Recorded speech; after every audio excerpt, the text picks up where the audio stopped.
You're hoarding. You're playing each piece like losing it hurts. This ain't checkers. You want my king. You got to come get my king. All these other pieces are just a means to do it.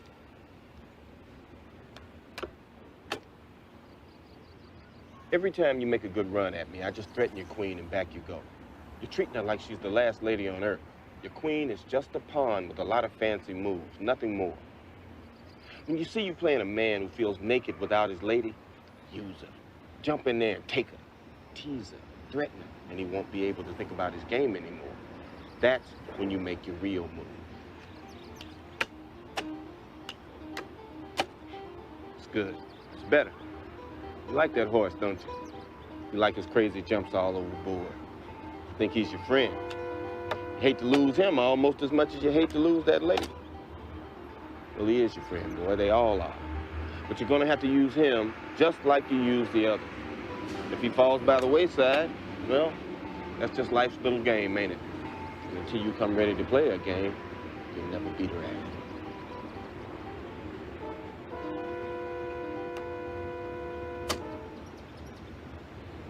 Check. Portions of the following program may be unsuitable for younger or more sensitive viewers. Viewer discretion is advised. Disclaimer! Copyright disclaimer under Section 107 of the Copyright Act of 1976. Allowances made for fair use for purposes such as criticism, comment, news, reporting, teaching, scholarship, and research. Fair use is a use permitted by copyright statute that might otherwise be infringing. Non-profit education or personal use tips the balance in favor of fair use. This video was made for entertainment purposes and is transformative in nature. You feel, however, that we're making progress in this country and worldwide? No. I will never say that progress is being made. If you stick a knife in my back 9 inches and pull it out 6 inches, there's no progress. You pull it all the way out, that's not progress. The progress is healing the wound that the blow made. And they haven't even begun to pull the knife out, much less try and heal the wound. They won't even admit the knife is there. You haven't. Hey, John, what do you want us to take away from this extraordinary series of yours? Well, I want people who are not Latin to have Latin envy and wish they had been born Latin, and for Latin people to realize, damn, being Latin is a superpower, man. I mean, the things that we've suffered in this country, 500 years, our wealth was stolen from us. We were lynched. We were burned, shot alive. We've been the only American citizens that have ever been deported by the millions. And yet we contribute and we build and we thrive. To me, if you have been here for 5 years and you do not have a criminal record, you will be able to go on the dignity status for 7 years. That status is like a probation period. You will not be deported. You will not lose your assets. You can work anywhere in the country. You will pay taxes. And there would be an additional tax. A new levy of 1.5 withholding called the dignity levy will be held from your paycheck. You will not have access to any government program and will have to buy your own health insurance. And another charge. You will pay $700 a year for 7 years, and that adds up to around $5,000. Those $5,000 will represent around $45 billion. This is provided that the undocumented immigrants total 10 million, but there are more. And that fund will go to pay for border security. The other bucket of money, the 1.5, will go to re-educate or retrain any American who believes that he or she has lost his opportunity, his job opportunity, to an undocumented. Some of the other legislators who support the bill said they are aware that it is not perfect. They said it's better than doing nothing. Various groups, feminists, gay rights groups, and those who are defending immigrants have commandeered the black civil rights experience. Yes. What do you mean by that? Yes, I'm glad you asked that because I think it's one of the most important points of the book. I mean, I think the way liberals have treated blacks like children and many of their policies have been harmful to blacks. At least they got the beneficiary group right. We do have to, I mean, we shouldn't there is the legacy of slavery and Jim Crow laws. We don't owe the homeless. We don't owe feminists. We don't owe women who are desirous of having abortions, but that's, or gays who want to get married to one another. That's what civil rights has become for much of the left. They dropped the blacks after 5 minutes. Immigrant rights are not civil rights? No, I think civil rights are for blacks. We done to the immigrants. We owe black people something. We have a legacy of slavery. Immigrants haven't even been in this country. Crafts are dropping the blacks and moving on to the Hispanics because they're a larger group of Hispanics now. But can I just say to Jorge, I hate to disagree with you when you're attacking President Obama, but I think the point on immigration is you can have open borders or you can have a welfare state. You cannot have both. Doing a great job with the heartbeats. You're late again, Eddie.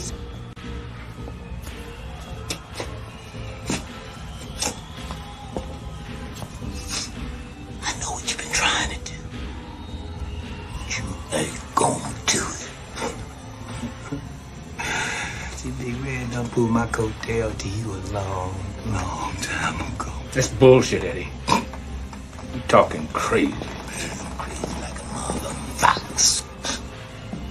And you, I can see through your jive ass like glass, nigga. Eddie, you got it all wrong, man. Stealing my moves. My style, nigga. Even trying to riff like me. Hey, man, why don't you get your boy out of here and detox him?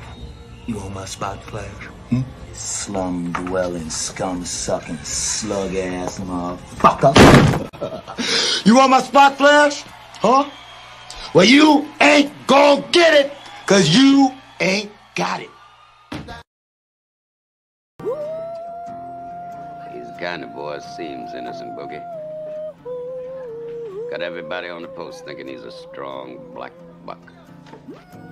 White boys envy his strength, his speed, power in his swing. Then this colored champion lets those same white boys call him Shine or Sambo. Whoa, and he just smiles. Dream about the time when I was a little boy. Can't talk. Can barely read or write his own name. And don't care. He'll tell you they like him. Or that colored folks ain't supposed to have but so much sense.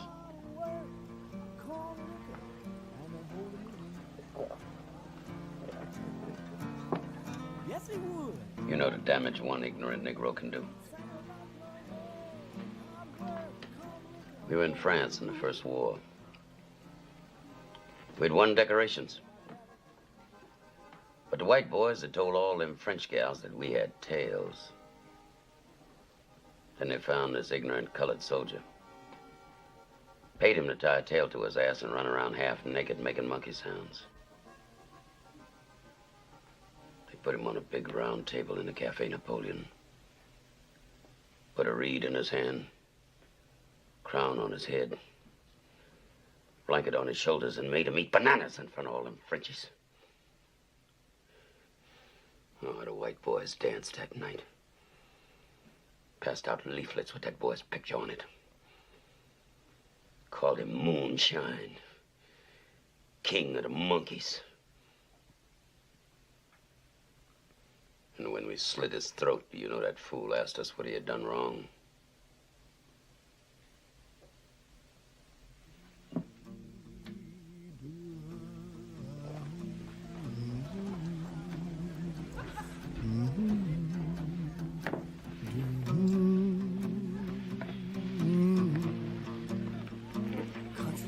My daddy told me we got to turn our backs on his kind, Wilkie.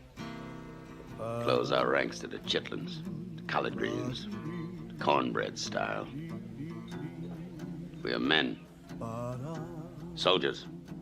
And I don't intend for our race to be cheated out of its place of honor and respect in this war because of fools like CJ. You watch everything he does. Everything.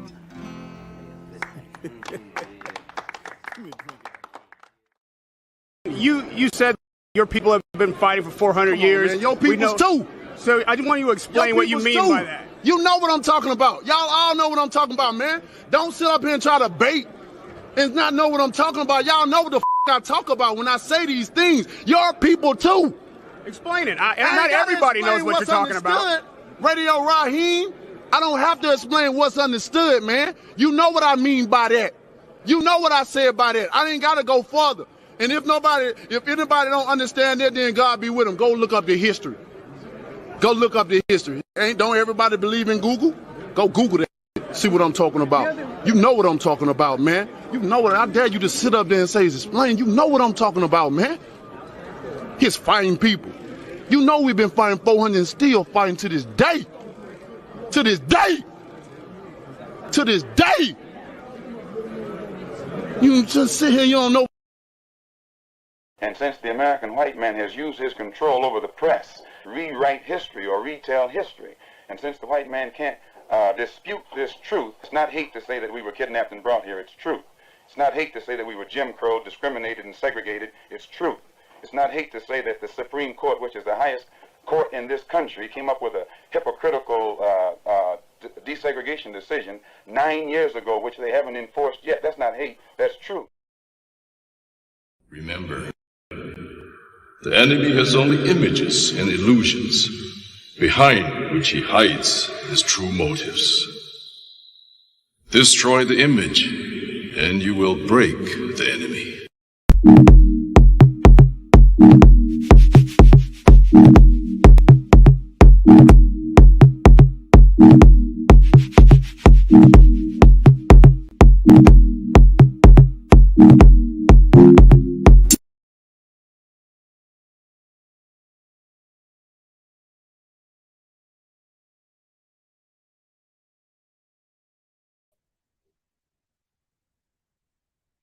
Welcome, welcome, welcome to the most hated show in the black corner of YouTube. I am your host, the wildologist, Mr. Blows Your Minds, and this is We Up Report. Want to say what's good to everybody that's in the house. How you guys, Kabay? What's good to you, brothers? Thanks for you stopped by. But before we get anything else, before we go in there, we must give to those who contribute to the show. I slid you in there, bro. But you know you weren't supposed to get there, but we're going to do it anyway. Glad to see you here. But we must always give to those who give their contribution to this show. We did have somebody who did last week give a contribution, and we shall give a shout to him. One True Blue, always on time. Best subscriber anybody should ever want to have. It is Mr. Spence 0620. WeUpReport. Host, Mr. Blows Your Mind. Well, thank you kindly for that contribution you do and what you continue to do. We're always thankful. My family and I, we kindly oblige and thank you for your contribution to showing that you, at least as an executive producer of the show, always give a little contribution. We're always thankful for that, brother. We are so always indebted for what you do. So, all right. Some of you might have stopped by due to the thumbnail, maybe to the topic of the show. You might be saying, well, what are you going to talk about today, sir? Well, we'll go ahead and let's set that up. So go ahead and do that because I don't even see that. Where that at? Here we go. All right. So Fox News alert. Everything Prime Time has been saying about the FBI and the Biden family has just been confirmed.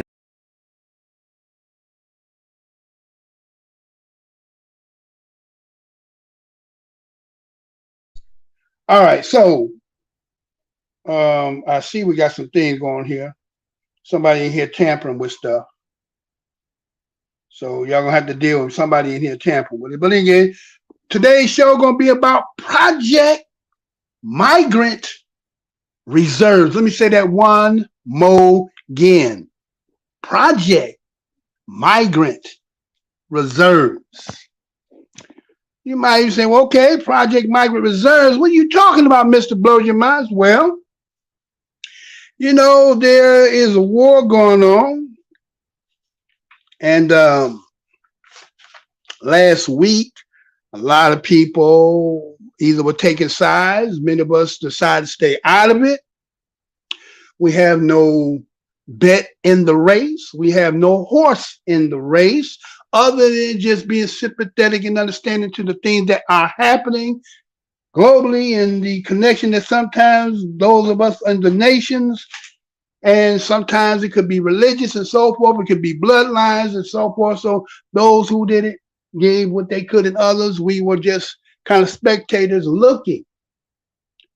And so with this international thing that is formulating, and that is you have Israel, you have Palestine with Hamas, right?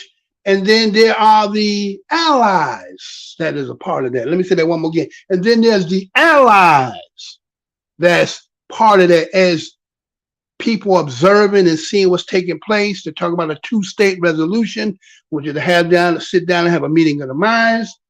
And peace is always a good thing when you're trying to resolve issues that can, cause lives, bloods, and a whole lot of other things, right?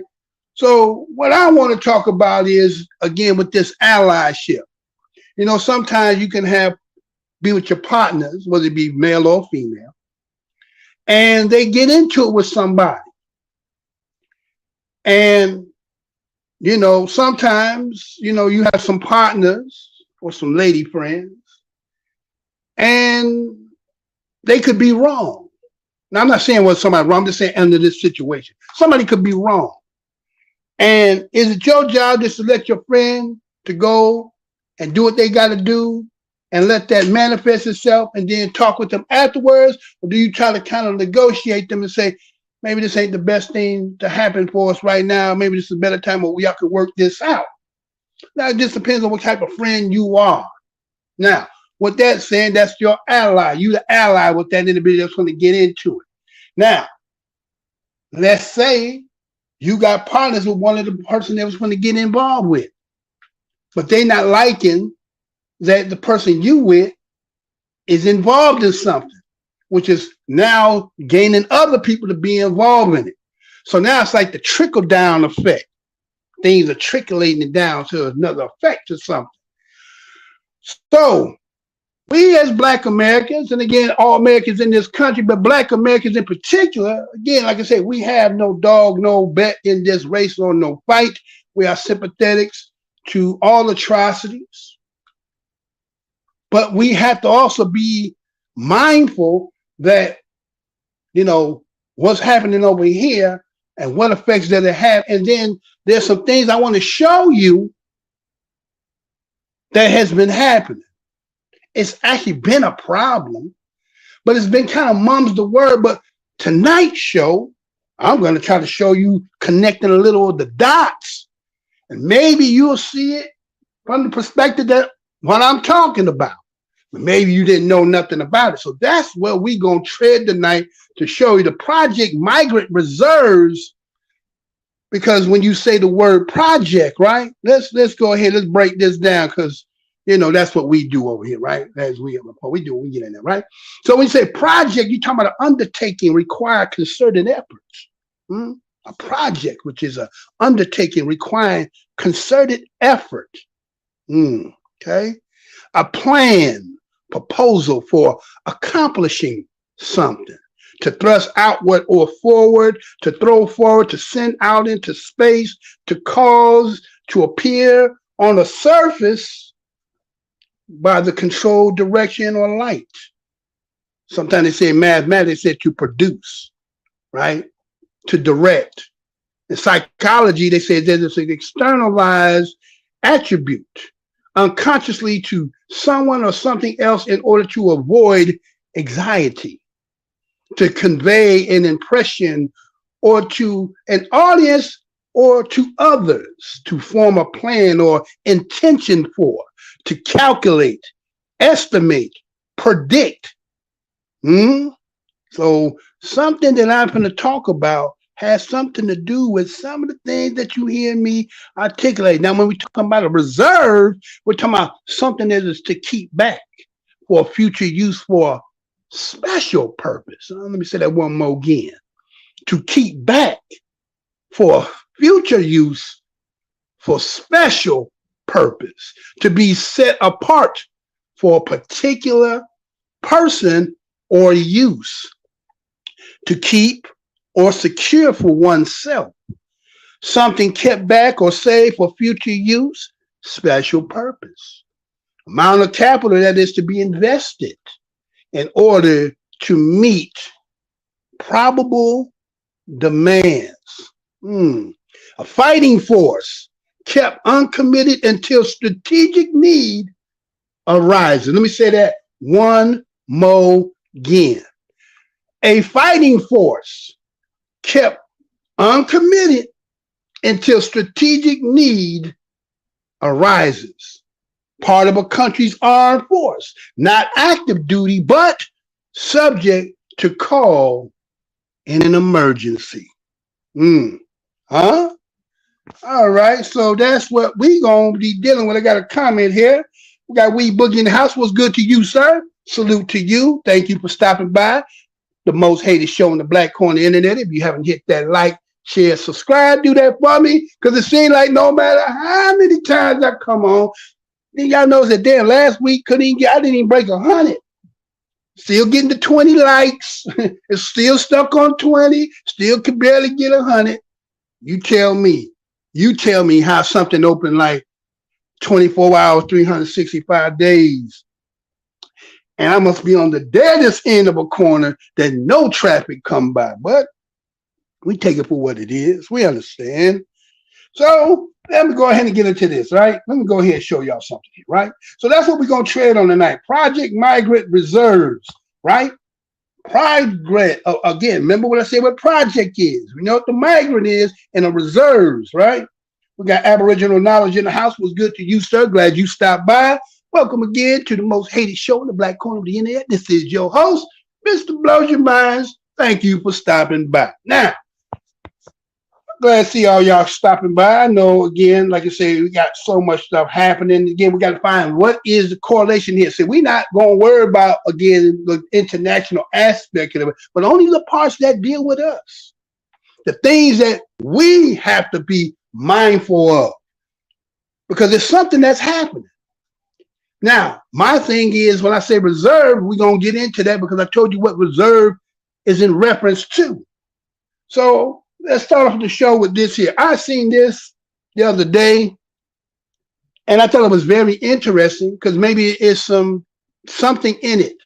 Maybe there's something involved inside of this story. Now, again, some people say, well, you taking what they said literally from the media? You taking from the articles? No. Wait, hold on now. They gonna tell me they side whether they spin it or not. You ever heard chew the meat, spit the bone? Right? So sometimes we have to look at things that are being put out here, whether it's for a spin, whether it is for just the propaganda, whether it is just half truth, half lies. Matter me not. I've been doing this for over 12, going on 13 years. I've been doing a lot of news. And when you've been doing it as long as I've been doing it, after a while, you get to know how to see the truth and lies inside of it. But anyway, let me show you something here on this here, then I'll come back and then I'll elaborate some more on there. Check this out. Listen to this. I thought this was a little bit, well, listen and be right back. Check this out. Fox News alert. Everything Primetime has been saying about the FBI and the Biden family has just been confirmed. For years, we've told you the FBI knew everything the Bidens were up to. The cash, the Chinese diamonds, American policy for sale. Not only was Biden blackmailing other countries and other countries blackmailing him, but the FBI was blackmailing Biden. Senator Chuck Grassley just announced that the Federal Bureau of Investigation has had 40 informants inside the Biden family for the last 15 years. What does that mean? It's exactly what you think. 40 FBI informants, going back to the time Joe Biden was vice president, have been providing criminal information to FBI field offices throughout the country. 40 FBI informants have been feeding the Bureau exactly what Joe Biden, James Biden, and Hunter Biden have been doing all over the world. Primetime isn't sure the FBI had this many informants working on the Trump campaign. So, what does it mean that the FBI has had the Biden family wired? And what does it mean that the FBI hasn't done a thing? Well, it tells me that the FBI knows all of the president's dirty laundry and is blackmailing him. Because Senator Grassley also revealed that multiple FBI field offices tried to run this criminal information back to headquarters and were blocked at every corner. This criminal activity was shut down during the Trump impeachment, shut down before the last election, and it's still being shut down today. Grassley says FBI headquarters deliberately smeared criminal information coming from FBI informants about the Biden family as foreign disinformation, when in fact, after an exhaustive examination, there's never been any information that any of this has been foreign. Even the FBI informant that said the Bidens shook down Ukraine for a $10 million bribe, that was vetted and found not to be foreign disinformation. But it gets worse. The FBI's attempt to follow up on the $10 million Ukrainian Biden bribe was shut down. The FBI informant who said there's 17 tapes of Biden talking about bribes, that too has been shut down, despite that there's no evidence that this is foreign disinformation.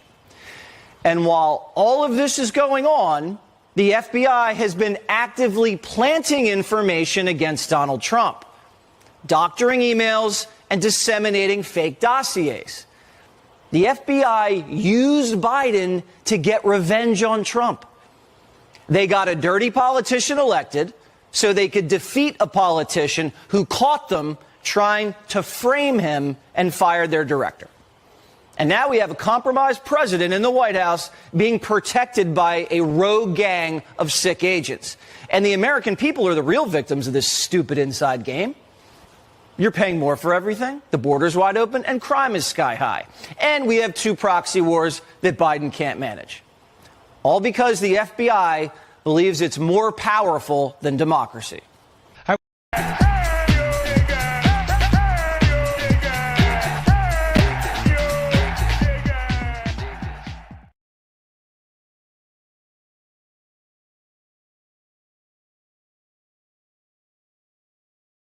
I do it somehow there's some things going on here, a little dragging in here. I don't know what's going on.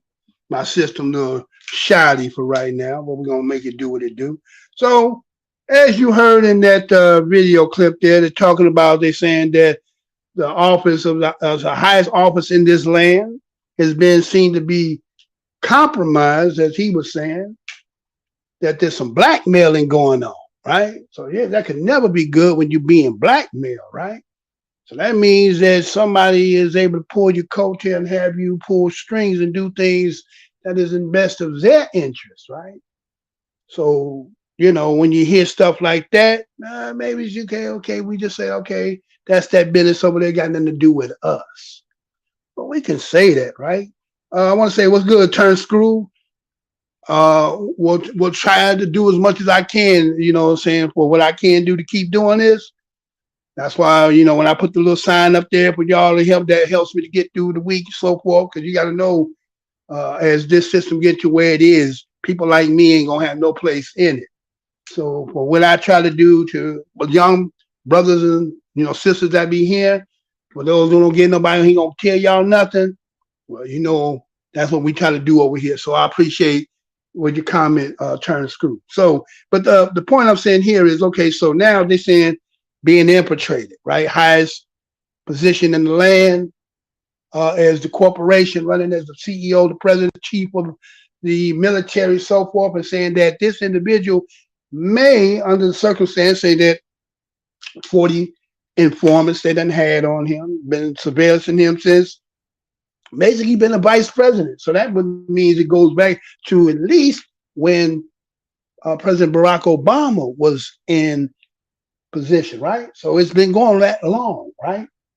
Okay, take that as a checkmentum one, right? To the end, at the very end, that's going to make sense when I say that part there, right? So they said you heard foreign disinformation. Foreign disinformation is them something that is to shy it off, to block it off, and say You know how they have fact checking and all that, but in this case, they were saying this information was pertaining to him. But another way to say foreign disinformation is to say foreign malign influence, as they call it. Let me say that again. Foreign malign influence. Now, what is that, Mr. Blow Your Mind? Well, according to what they say, is any hostile effort or undertaken by, they say, a foreign government with the objective of influencing through overt or covert means. Let me say that one more again for those with the come from the paper over the window classroom.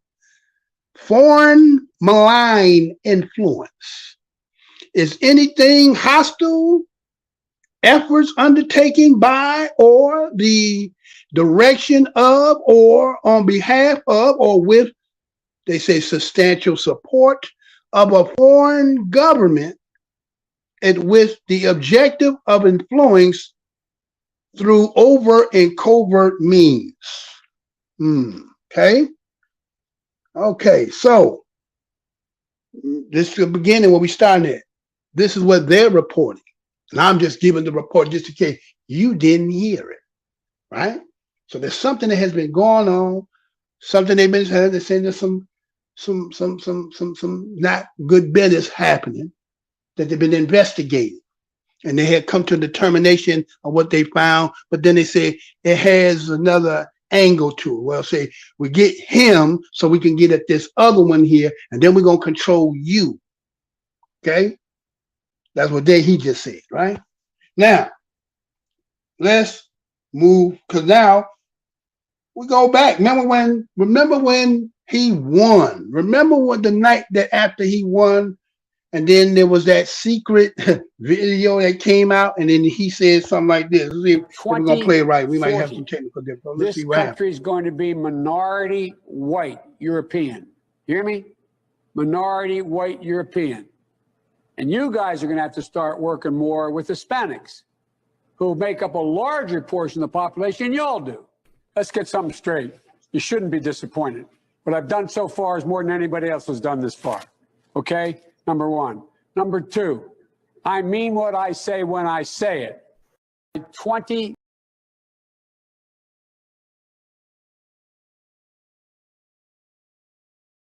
All right. Let's see. All right? And that was that recording that was said about that particular incident, right? Now, remember that's what he told all them that was propagating and getting us, get your booty to the pole. Remember all that? And then when you won, when the people that sat down that did all the support and helped you to get that, that was the first thing he told them, right? He said, oh no, y'all gonna have to work with these other ones. Wait a minute, how you know that? We understand what you said. We understand that there is let's say, depopulation happening with a particular race of people. But, you know, the natural progression of, let's say, if he was to get let's say, move up in position, naturally should have been us, right? We would think that, right? But no. He said, these folks, and they're more than y'all. But if you're an avid watcher over here on WeUpReport, I have showed you through the census of the 1930s about what this group was and where we were, right? We was at 9 million, 10 million. They was at 1.6 million. By 1960, right, it changed a little bit, right?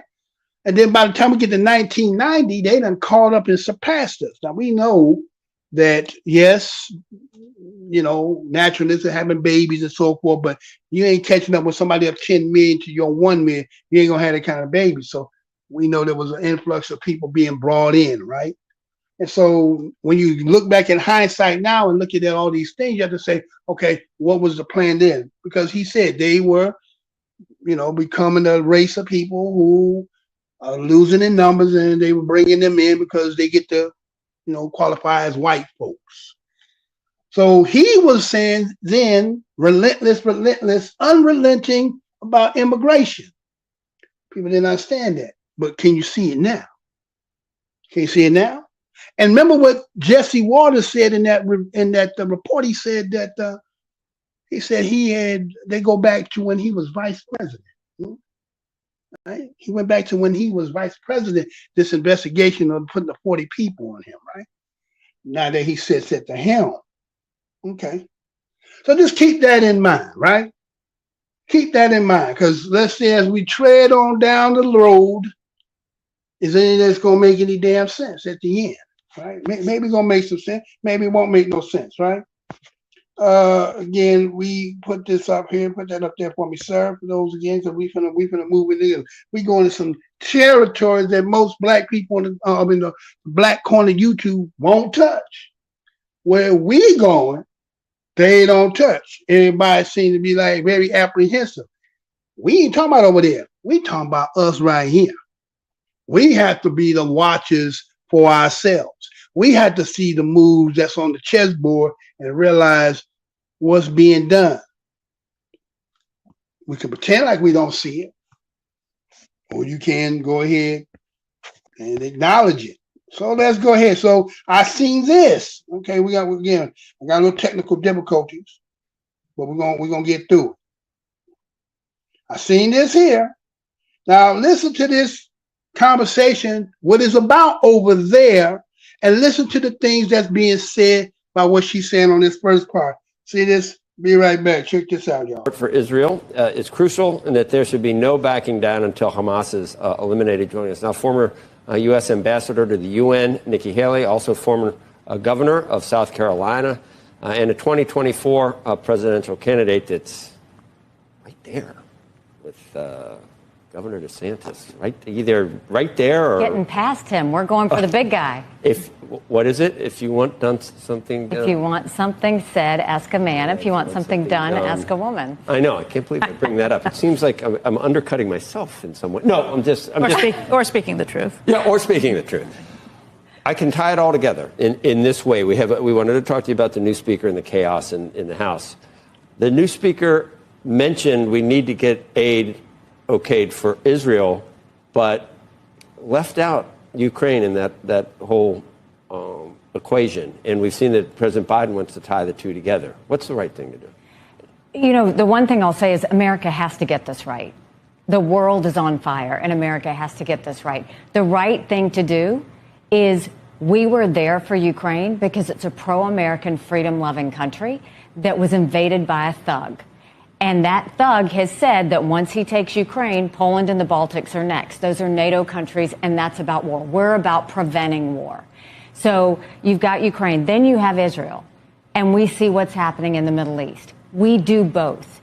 If you leave Ukraine, then the next step is they're going to want to leave Israel. We already accepted defeat in Afghanistan. That was horrible, the way it happened. We cannot leave Ukraine. You can do both. And we should do both. It's the right thing to do. And so anybody that's saying, oh, now you have to pick between Ukraine and Israel, that's an absolute mistake. You have to always be there for our friends. And we should never be so arrogant to think we don't need friends. On September 12th, we needed a lot of friends. We've got to quit talking like it's September 10th. What do you think the end game, though, is for Israel? Because Hamas is as much about individual actors as it is almost about an idea. And I wonder, just long term, how you even get to an end game. That idea has a lot of actors and proponents, and we've seen it around the world. Clearly, but also the backlash against however you would get to Hamas, however you would hold these individuals accountable, there is going to be losses along the way. And the question is, how do you do that in a way that actually makes the world come together around this? You're not going to please the world. You're not going to. Look, Israel has always tried to defend itself, and Israel has always been hit because of it. And what I would say at the United Nations, and what I'll say today, if that happened to any other country, there would be hell to pay. But because it's Israel, everybody's like, don't do too much. We should be doing three things. One, support Israel, whatever they need, whenever they need it, no questions asked. Two, eliminate Hamas. Don't weaken them, eliminate them, because if we don't, they will do this again. And three, do whatever it takes to get our hostages home. But see the bigger picture of all of this. There would be no Hamas without Iran. And look at what the bigger story of this all is. You have China and Russia name themselves unlimited partners. Iran is their junior partner. China is importing all of its oil from Iran, sending billions of dollars their way that they support terrorism with. Russia's getting drones and missiles from Iran. Look at the three. What do they all have in common? They all want to destroy the West, and they all hate America.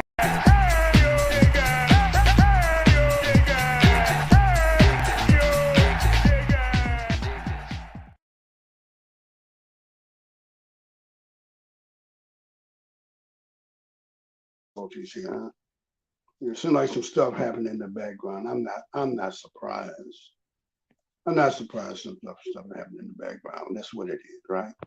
All right, so that there was go ahead and put that on the screen for me there, sir. Put her up on the screen for me there, right? So that's presidential candidate that's Nikki Haley, right? From South Carolina. I think she's the one that anointed and put Tim Scott in that position to allow him to get where he is today, right? I think they called him up, brought him in as I think somebody stepped down, put him in temporary, and then I think he got reelected in. That's how he got in, right? So as you see that she's talking about how that aid for Israel and Ukraine, and that's what friends are for, right? When you, again, as in the top of the show, you got a partner, you supporting them, you allies with them, they in trouble. You say, well, we got blank checks for them, right? And they say, well, everybody say, well, we can't do both. You said, no, they are partners. We with them, okay? Now, whether you pro against, that's on you, anti, whatever. But the point of this, I want to bring this to our attention, okay? Because you got to understand how that's working, right? So you look at the two, look at who they into it with, right? You got Hamas with Israel.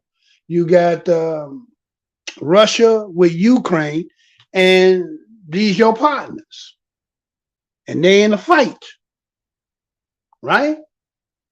And as a nation, I guess you support your allies, your friends, right?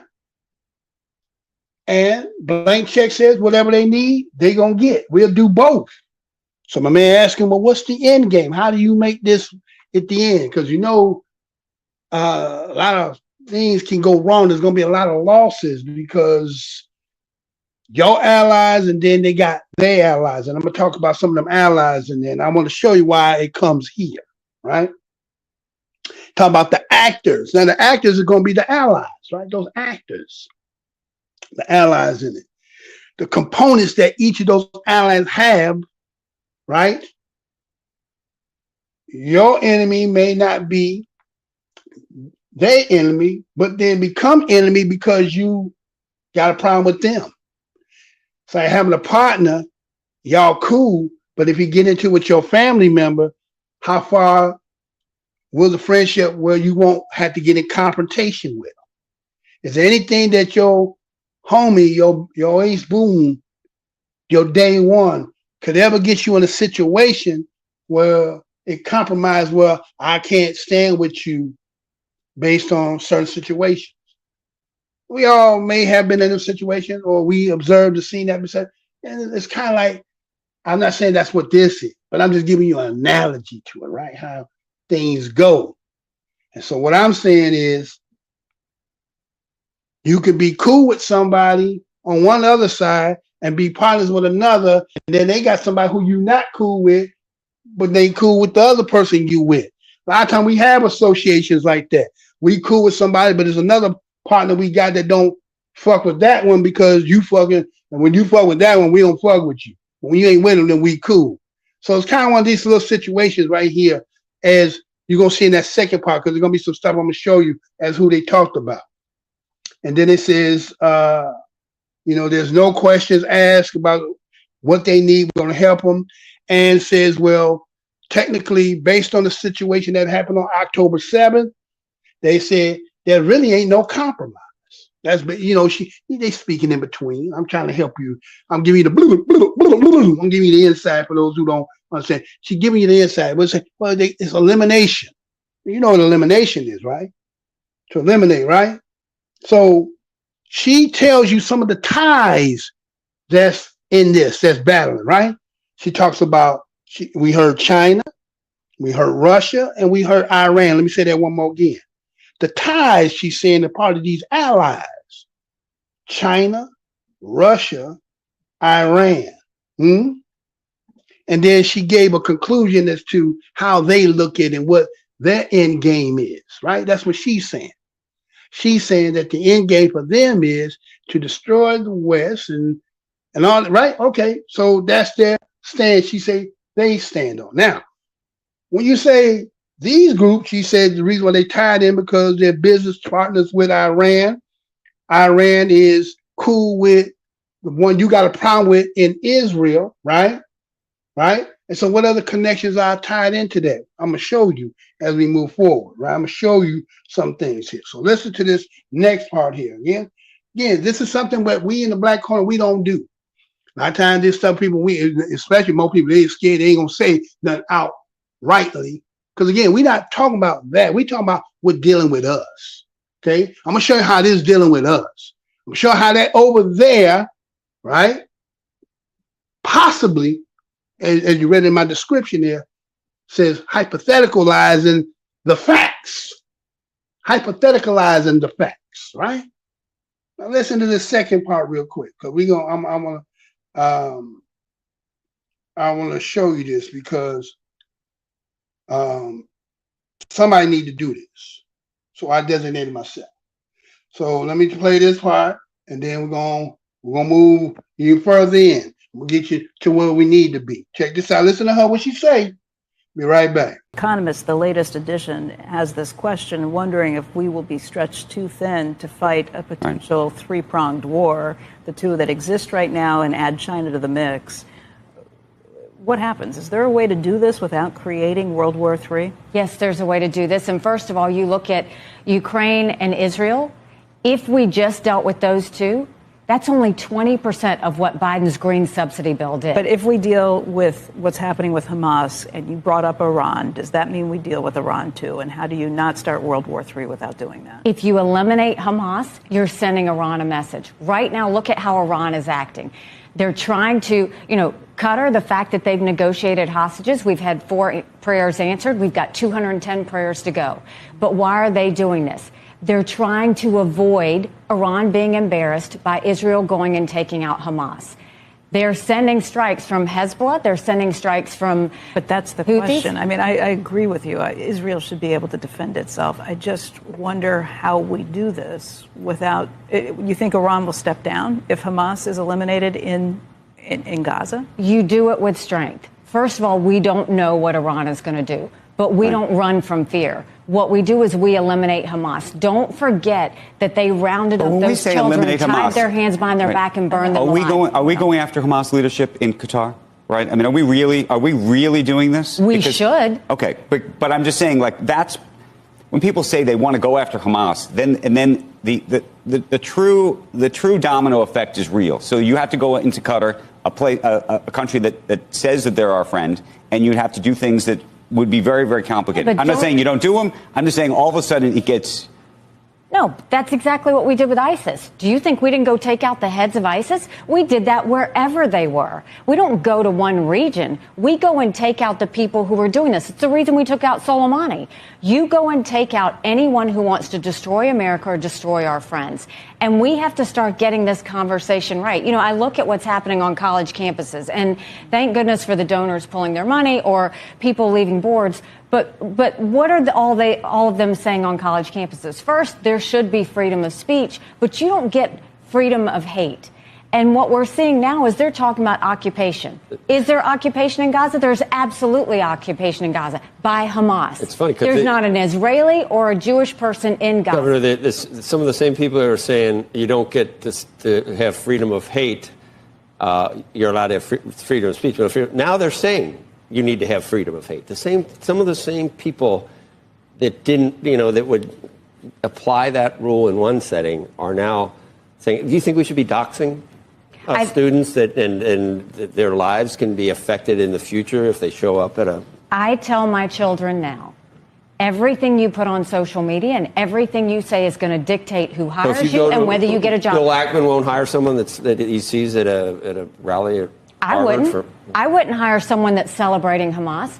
I wouldn't hire someone who is going to go out there and spew hatred because I don't know what they're going to do in my company. And so what I'll tell you is I think we should revoke all the tax exempt status of universities that are allowing this to happen in the first place. I think Their your job is competitor to protect students. your competitor just did that in Florida. You should. Any university that doesn't protect students, any university that allows hate to spew, you should go and pull their tax exempt status. For Israel is crucial, and that there should be no.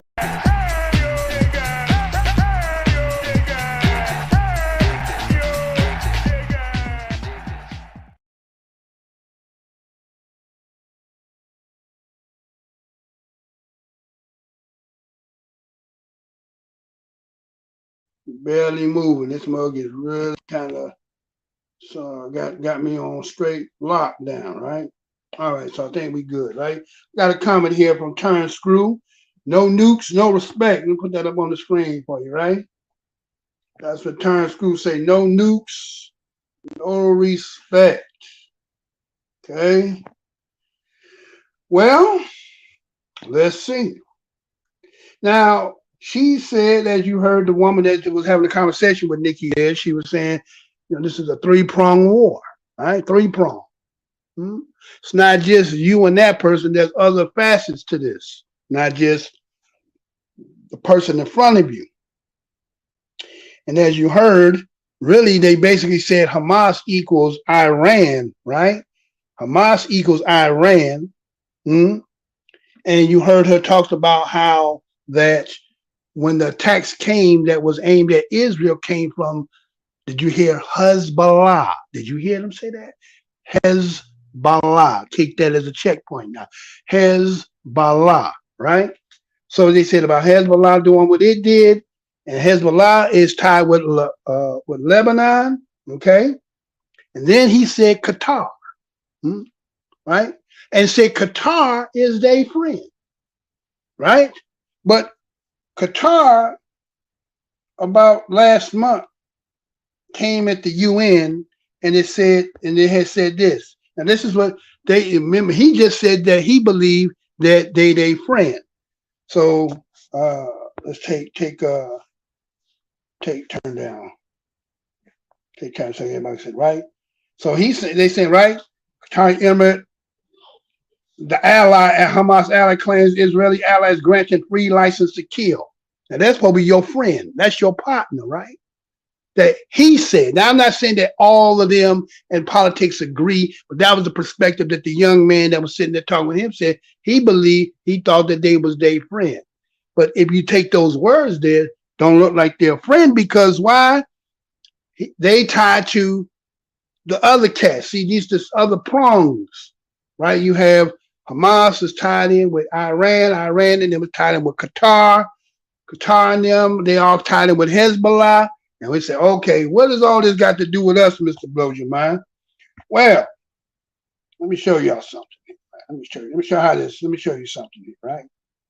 Let me show you something, right? Let me show you this. Look on your screen here. Okay.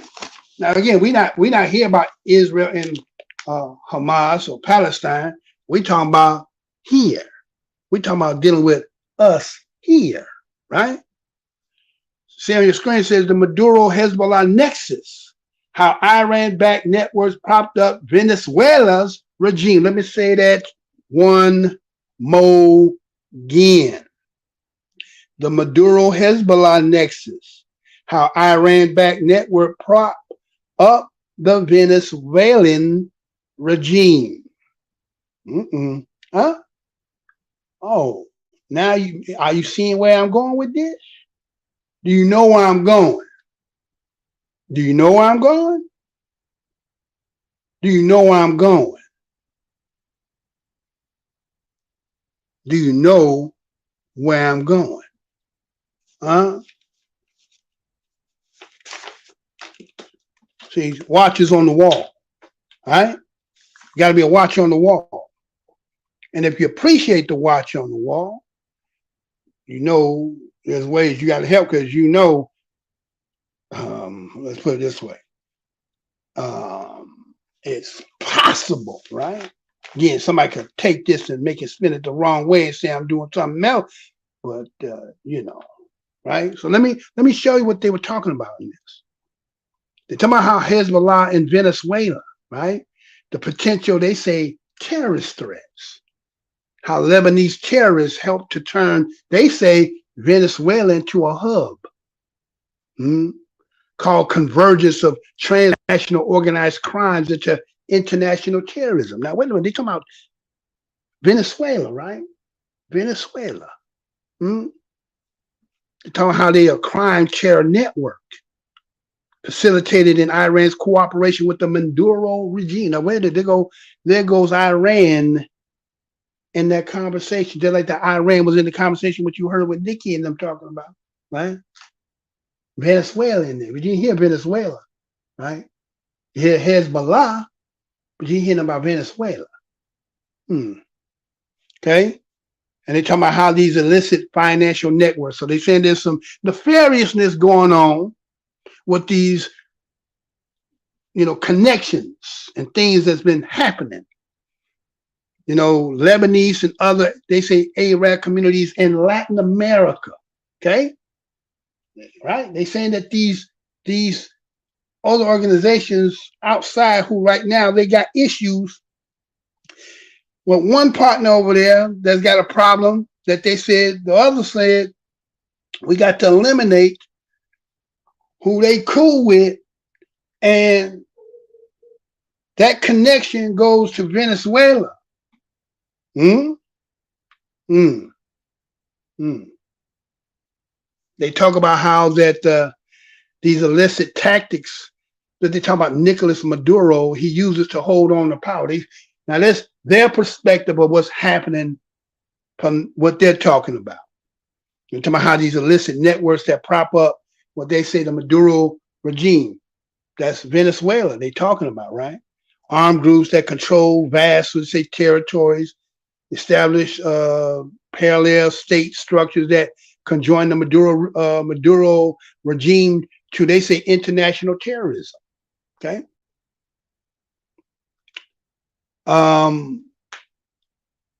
They have a list of events and things that have manifest over time. So I got a message here. Let me see what this message is. It could be border crossers who they are. Let's see. Border crossers, who are they? There you go. Right? That's where we going, sir. That's where we going. We have to go there. This our business now. Not what's over there. We talking about, going to bed at night and you went to bed that night, right? But your back door was wide open. You slept all night. Matter of fact, you didn't get up till about 2 in the afternoon. You went to bed about 8 o'clock, but your back door was wide open.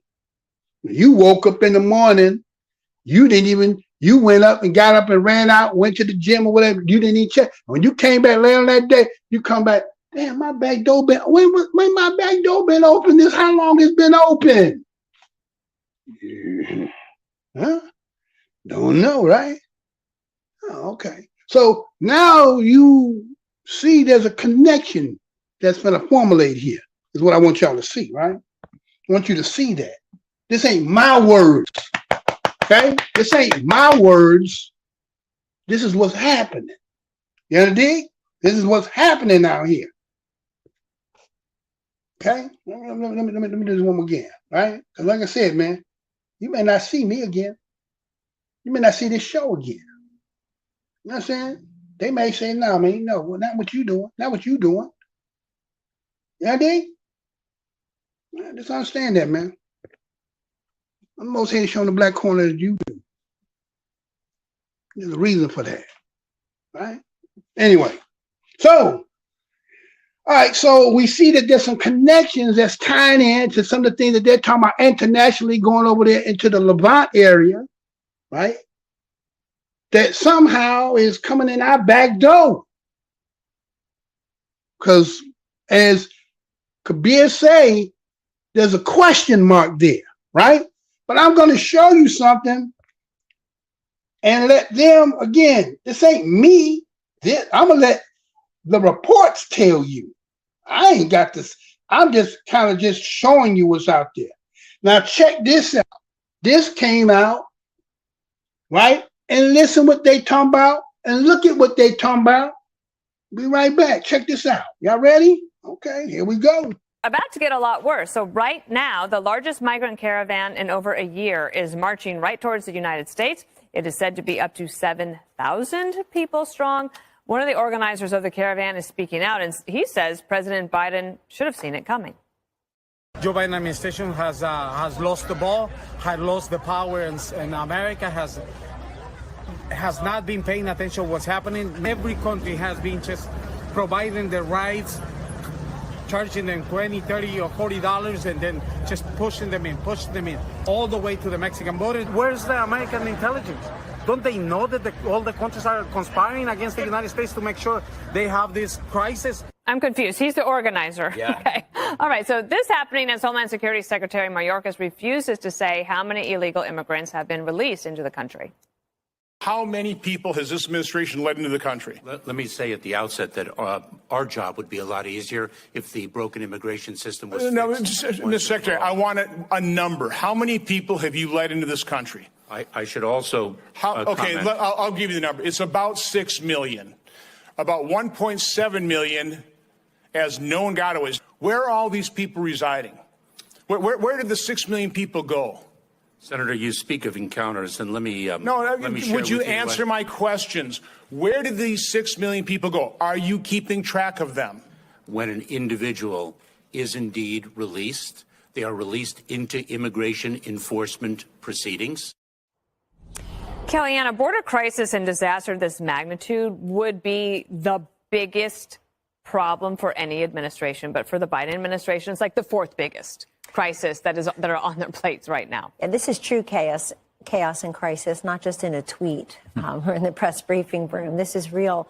And you have a Homeland Security Secretary who's probably been under oath a dozen times or more testifying to Congress, who can never answer these questions because he's not willing to answer them truthfully, so he doesn't answer them at all. He doesn't know how many people, he doesn't know who they are, how many they are, where they are, why they're here, if they'll ever stop coming. And it is the #1 disapproval rating for Joe Biden on any major issue is border security and immigration. And I think it's been super smart for this issue to not just be seen about immigration, but also border security, because there are lots of people who don't want to talk about immigration. They say it's about people. You get so many more young people, voters of color, suburban women on your side when you talk about border security, because there they see you're trying to stop the fentanyl, #1 killer of 18 to 45-year-olds in our nation. This is about national sovereignty. People in this country know, Dana, we have spent billions of dollars over decades defending the borders of other countries, and they think it's high time we do it here. The Siena College poll that came out here in New York, I thought was just eye-popping a week before last or last week. What did it say? Well, it said we have tripartisan agreement in New York, of all places.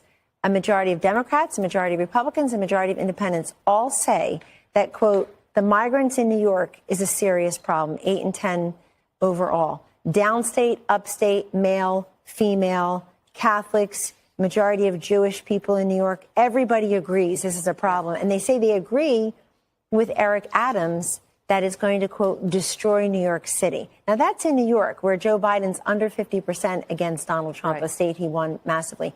This is the issue that also France is dealing with now, Germany. The Swiss just elected someone who is running on this.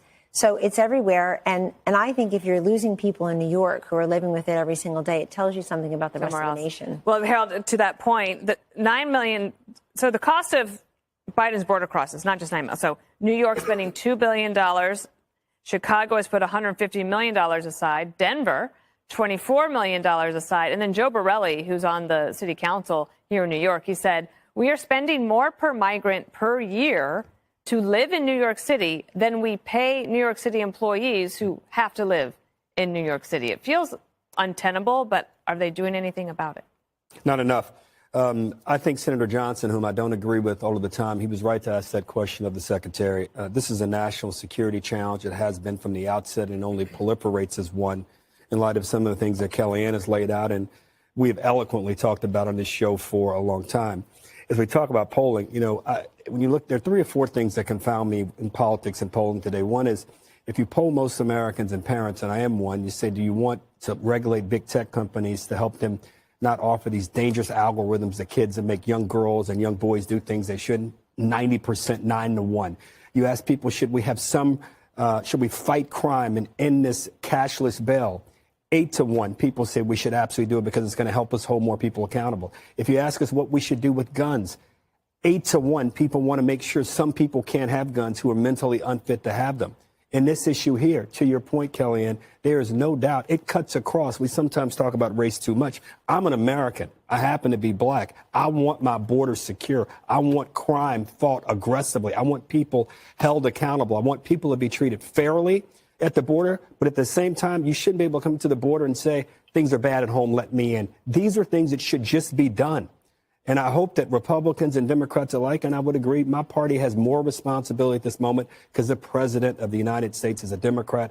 I would hope we not only could answer the question of how many people we've let in, let's begin to act and act quickly, forcefully, and act smartly, which we're not doing right now. This morning, Greg, on Newsroom.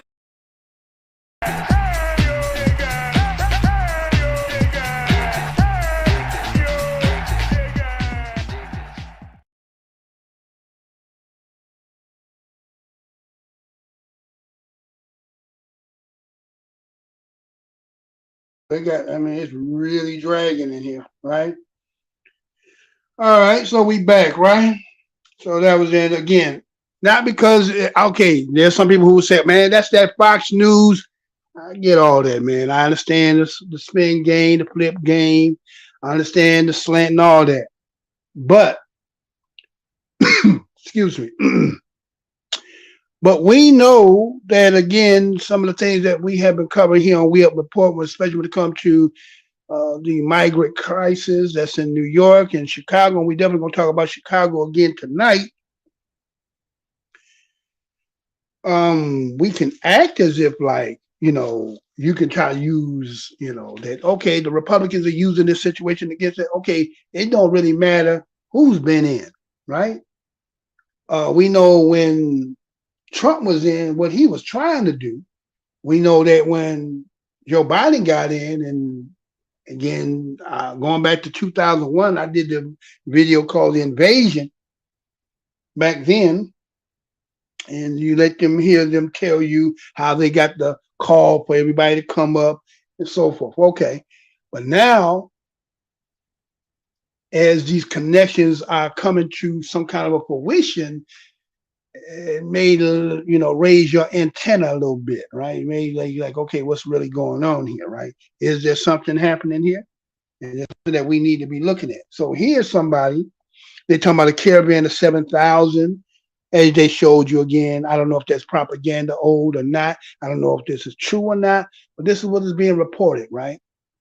So they give you the visual of this, and then you have an individual that you see on your screen.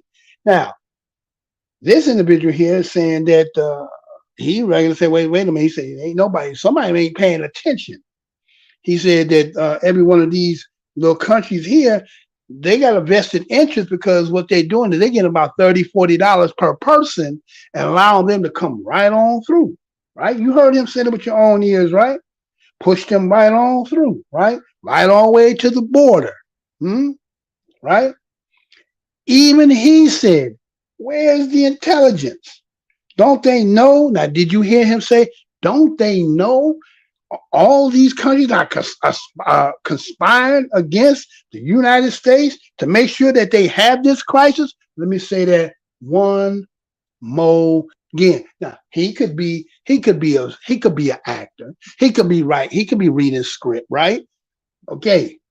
But based on what we've been told here, some of the things that's been manifesting here, what he's saying and what we've been told and what the visuals have been given, whether they all match up or not, I don't know. But, again, your back door wide open. You going to close the door, or you going to let it stay open, or you going to act like you don't see that it's open and hoping nobody come in, or just say, at least the door open.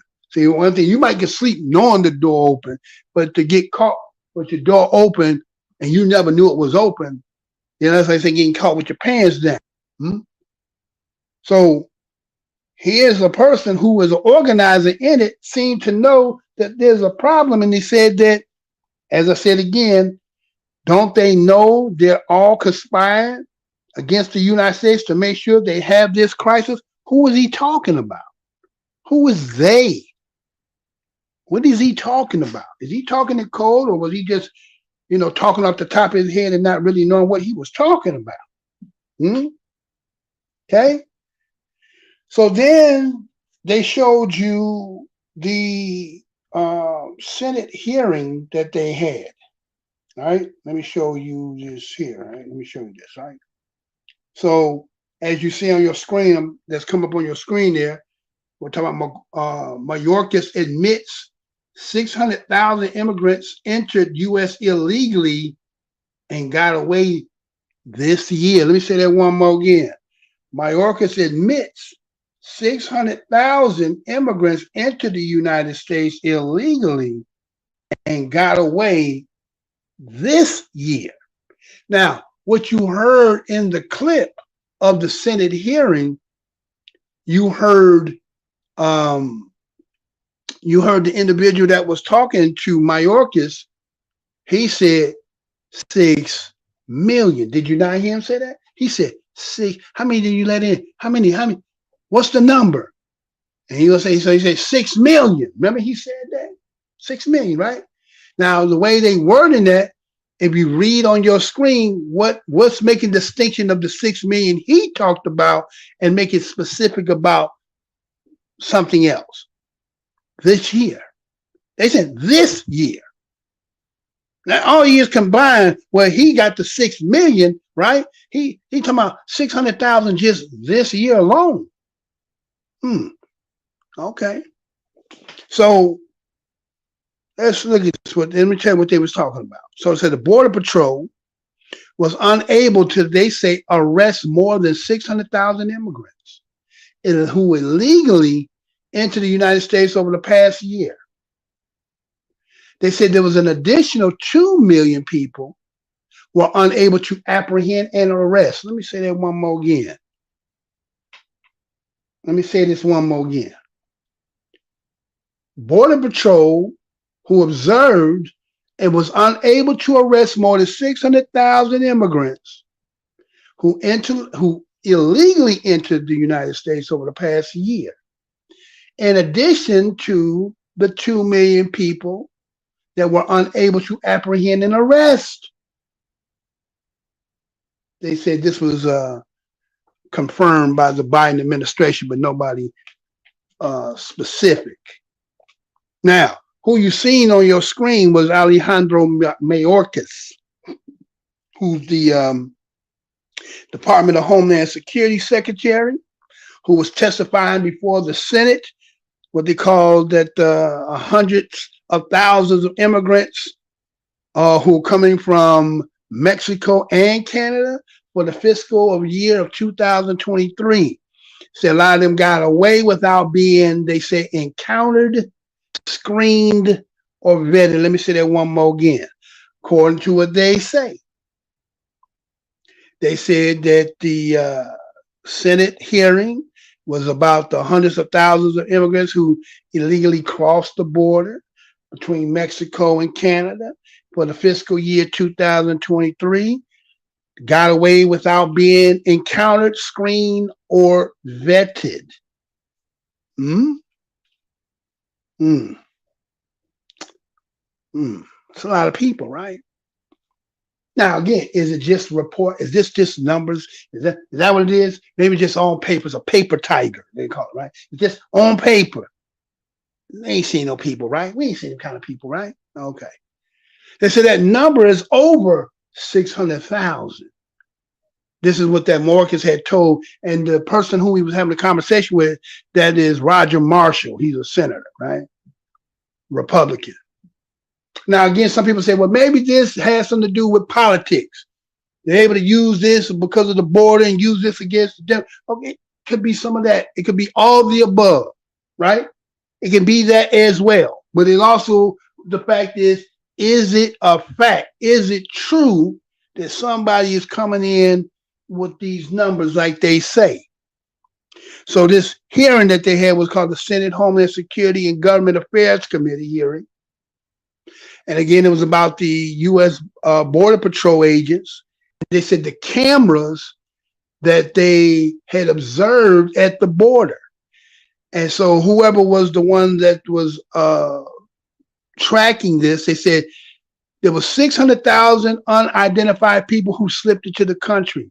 And they give specifics between October 22nd through September 23rd, which is not even a full year, is it not? October to September 23rd. That's about 11 months, right? According to Mayorkas, he claims that they're overworked agents. They're unable to track down and apprehend, right? Okay. So few workers, right, but too much work, especially when you're trying to, track and find somebody, right? So again, that marshal, he asked that Mayorkas, then he said rhetorically, right? He said, how many of the 600,000 known gotaways, he said, how many of them had convictions of rape or murder, or even had even their country of origin? And how many of them was previously deported from here already, had been here and been deported? Let me say that one more again. He was asking him, of the 600,000 that they know, that they figured out, you don't know who that is. You don't know who that is. They went hunt the 600,000. How many of them he's asking him, well, if you don't know who that is, how could you have a damn background, right? But again, this is a good chance to play it up, because if you screw up, we're going to use this, right, against you. So he asked him again for convictions for the rape or murder or their country of origin. I can't answer that. They don't know who they were, right?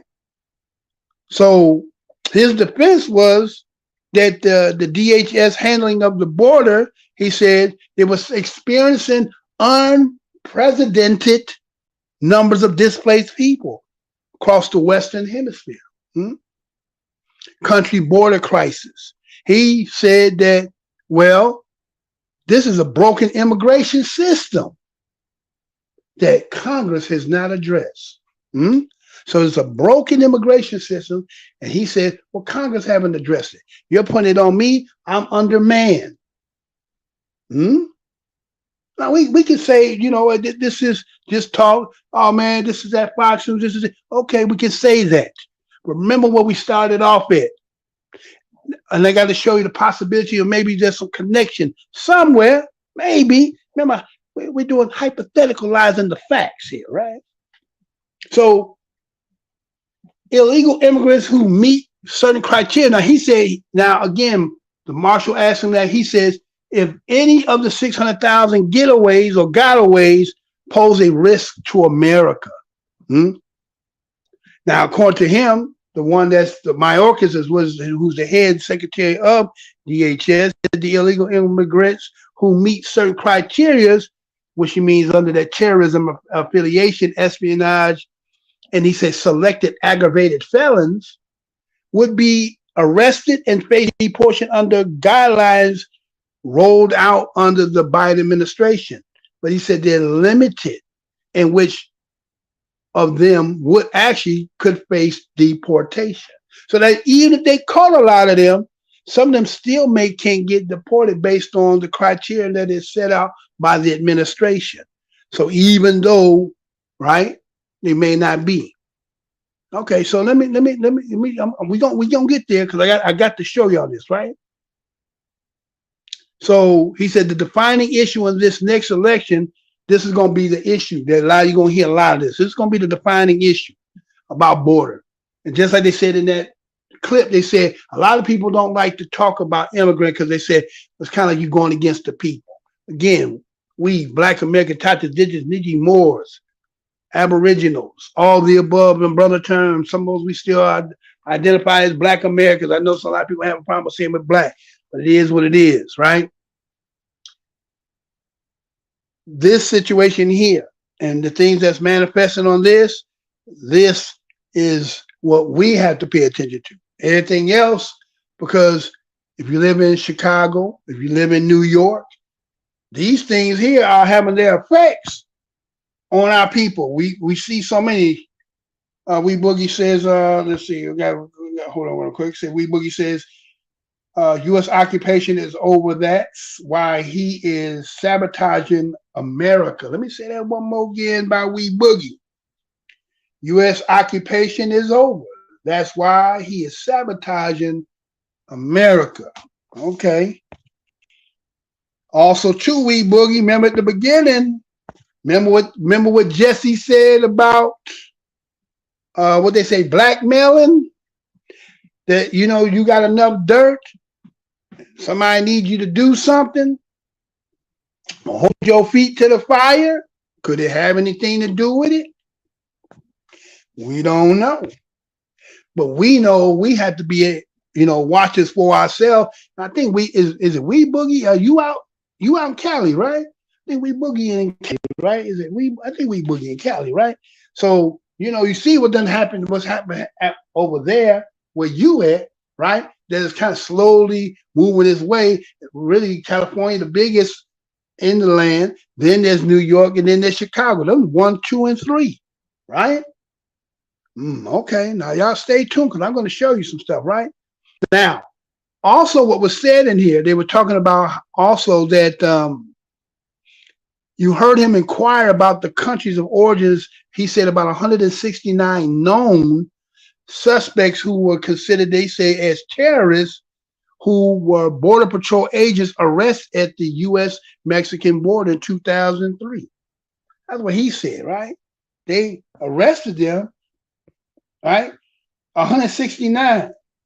So if you got 169 of them, right, that's getting caught at the border, and you say 600,000, there could be plenty more than them, right? Based on who y'all have deemed and labeled as that. And so if you allow 600,000 that you say you have no idea who they are, what they are, where they came from, then your back door been wide open. Your back door been wide open. And so, listen to this part. Be right back. Fran Townsend, who used to be Homeland Security Advisor at the White House, she reminded everybody that Hezbollah has a pretty big foothold in South America, especially Venezuela. And we have 600,000 known gotaways this year alone, fiscal year 23, and 169 have been caught on the terror watch list. So the chances of a Hezbollah agent in the United States operating is probably pretty high. Yes, but if you say that, then you run into the Skittles argument. Remember that? There could be one bad Skittle. Yes. We're learning you can't have everything, which is you can't have open borders and a bottomless safety net, because ultimately we become a third world country. And it's not because of people coming here from the third world. It's because all the money that is needed to take care of all of us will be spread so thin that it won't exist anymore. We will not have the basic services because we won't be able to handle everybody. This is where the American dream implodes. It used to be that you came here, you worked hard, you raised a family, and you made your fortune, whatever that is. Could be opening up a drugstore or whatever. Now it's come here and we give you the fortune, whether it's free hotel, free food, free healthcare, at the expense of people who've worked here for decades and worked hard for decades. So not only are we stealing from past achievers, we're also preventing new achievers from learning about this type of America. You know, the idea of work and reward. America is no longer the land of opportunity. It's the land of free stuff paid for by the people who can now not afford eggs and gas. That can't last. Meanwhile, the hard left is creating a population that it loves, a dependent population dependent on the government teat, so they won't dare question that government when it increases the boil of its slow socialism. Teat. Teat? Government teat. Government teat. You like that? I did. Yeah. You can't say tit. You just did. No, I don't know. I'm not sure. You just did. Can you? Well, you just did. The producers have already checked out. Yeah. Let's check out what you have to say about immigration and a caravan, another caravan. Harold, you don't happen to be black. Your parents were black. They made love, and you had a beautiful baby. Be proud of yourself, Harold. Believe me, I'm very proud of it. Good. I'm not allowed to be proud. You could be proud. So We can make you black. 1%. So do you remember before the run-up to the Ukraine war where U.S. intelligence said, hey, Russia, we see you guys amassing hundreds of thousands of men on the border of Ukraine. Mm-hmm. We have communications intercepts. We have satellite imagery. We see what you're doing. You're saying we don't see the whole Western Hemisphere coming up in caravans through Central America into Mexico, right into Texas? Dana, of course we see it. We see exactly what they're doing, and we don't do anything about it. We had a former CIA guy come on primetime the other day, and he said the CIA makes money on the side with drug trafficking. It's like a side hustle because their funding isn't big enough. So they do some, black ops in order to boost their budget and hide it from congressional oversight and then use it for dirty stuff. So that's what they're doing with the drug trafficking.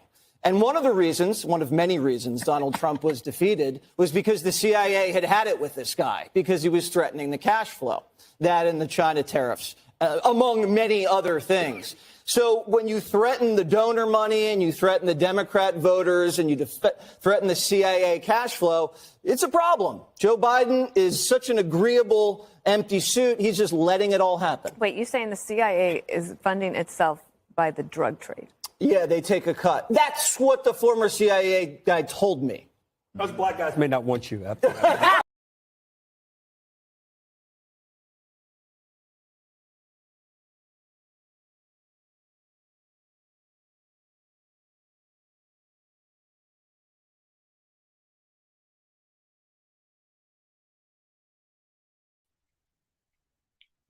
Somebody really in here trying their best to knock me out in here, right? But it's all good, right? Because they don't expect us. They feel like we ain't supposed to be talking about none of this, right? This ain't what we supposed to be at. We supposed to be with folly, laugh, play, hip hop. We ain't supposed to be paying no attention. When you got problems, well, your problems can fall upon on us. So we have to be kind of mindful because how about this? Y'all remember this? You remember when Malcolm said this? Let me just show y'all this. Just remember when Malcolm said this? This is how we have to look at this under these circumstances. This is what we have to look at. Listen to this real quick. Referred to the situation that the West faces as Armageddon in a speech in Chicago before some distinguished Republicans, if there are such. And he referred to this crisis that America is facing as Armageddon because of the nuclear-tipped missiles that are poised all over the earth. If this destruction is ever turned loose on America,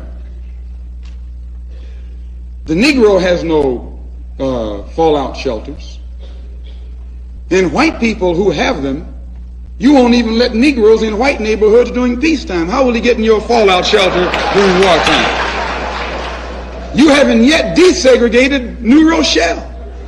How are you going to let Negroes, when you're under attack, into a space that you yourself hardly have room in? Why, you're crazy if you think we even think that you will. So we're not relying on fallout shelter. We're not relying on air raid shelter. As I said earlier, we're relying on God.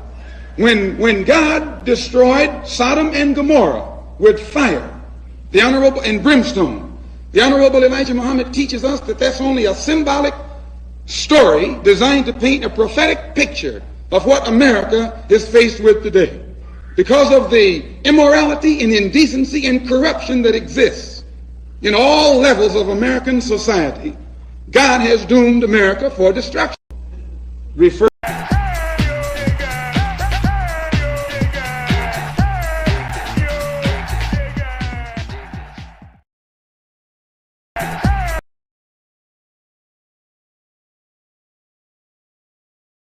We back, right? So we back, right? So, as you heard in there, I had to take the long way around because you know what they'll do. They'll come in here and they'll fidget with it and they'll do everything, knock me out and so forth. But it is what it is. We'll take that, right? Matter of fact, if you want for those of you sabotaging doing what you're doing, you know, if you like to contribute to the show, you hate it so much, we don't mind taking a donation for your hatred, right? That's what you like to do, right? We is the most hated show in the black corner of YouTube. You know that, right? So anyway, let's get back to what we were talking about here, right? So let's see that panel there and the things that they were talking about, right? So talking about, again, you heard them talk about how the fact that the ex-Homeland Security advisor named Townsend talked about Hezbollah and how Hezbollah has a very big hold, especially, they say, in Venezuela, right? Now, that's where our focus is, though, Venezuela, because that's what we keep hearing the most when we're talking about this crisis, right? And the people who are coming from there, right? And to talk about how the 600,000 that got away, and that was just this year alone. 169 of them was on that watch list that they end up apprehending, but that's only 169 out of 600,000. So if that doesn't, you know, make a person be like, okay, you know, there's a possibility. You heard the analogy in there by Jesse and them talking about something. Well, you know, like a bag of Skittles, there might be one in there, one bad one. Well, of course, you know, one, right? But that's all it take is one, right? All it take is one. But these numbers, these astronomical numbers that they're talking about, that's a lot of people, man, right? And the fact that what's happening over there, right? That's why I said, well, if that's your partner, he going to war with that one, and these are his allies, and his ally somehow is connecting a dot, and that dot seems to be coming through your back door. We have to say, you know what I'm saying? Yeah, at the top of the show, somebody been compromised, but maybe we're not supposed to notice it or see that, right? Let me show y'all something here. Right? So remember what Ann Coulter said at the top of the show. You can't have open border and you can't have a welfare state. You have to choose one or the other. He kind of said the same thing that Ann Coulter said. Some people believe you can have both, but I guess that's depending on who's benefiting from it. And as they said, that all this is going to end up creating, as he said, a teat, what you're saying, really a tit, is that you're going to make it a nation of people who become dependent on government, which is good. Again, when you start talking about Democrat and Republicans, you know, they use those talking points. Those who Republicans say, you know, Democrats are to do is keep you dependent and keep you, you know, on the system, right? But as Ann Coulter say, replacement, right? And then the dude that was there was saying, oh, no, you dropped the blacks and you picked up the, he tried to deny and say, oh, no, that's not true. But we've seen it. And then he said something very interesting. He said that, now go back to the top of the show where they talked about where Biden is compromised and the organization that is compromising. And then he talks about, in the video you just seen, he talks about how that part of the organization uses the trafficking as a side hustle to get money. Did you hear him say that? And said that was the whole purpose of them creating that, to get rid of the other one because he was blowing their money, right? Okay, all right. Then you heard something about rogue, a rogue, right? Now I want you to keep that in mind about the rogue, right? Because that rogue, remember I told you also keep in mind about the beginning of, they said, with the investigation and what position was he in and who administration was that. Then I'm going to show you at the end of the show why I believe, because somebody in that caravan had something that I'm going to show you. And I'm like, well, damn, is that what this is? Or is it just a fruition of things that have been written that's also come to fruition? There's a lot of different prongs on this happening here, right? So when you're talking about a rogue, you're talking about an unprincipled, deceitful, unreliable person, a scoundrel, a rascal, one who was playful and mischievous, a scamp, they say, a wanderer, a beggar, a vagrant, vicious and solitary animal, especially an elephant that has been separated itself from its herd. They also talk about how it's an organism, especially a plant, that shows the undesirable variations from a standard, a vicious and solitary use of an animal, especially an elephant, right? So a rogue, somebody called this a rogue nation going back. There's a video, if you've been an avid watcher over here, you done seen, you know, that gave you a little bit of taste right there. I gave you a little taste of what you just seen as we'll go there. But let me show y'all something here. Now let's get into how I'm tying that in by what's happening somewhere else that's coming in our back door. So you heard her say something about this. You heard her, right? But they telling you right there. They told you, you gonna see this article here, mid growing Hezbollah beachheads in Venezuela, McCarthy warns of the danger of open southern U.S. border. That's some years back. Calling it then. Okay? Venezuela. Hezbollah in Venezuela. Mud's coming in the back door by the hundreds of thousands, unknown, undetected, unvetted, unsearched. Nobody knows.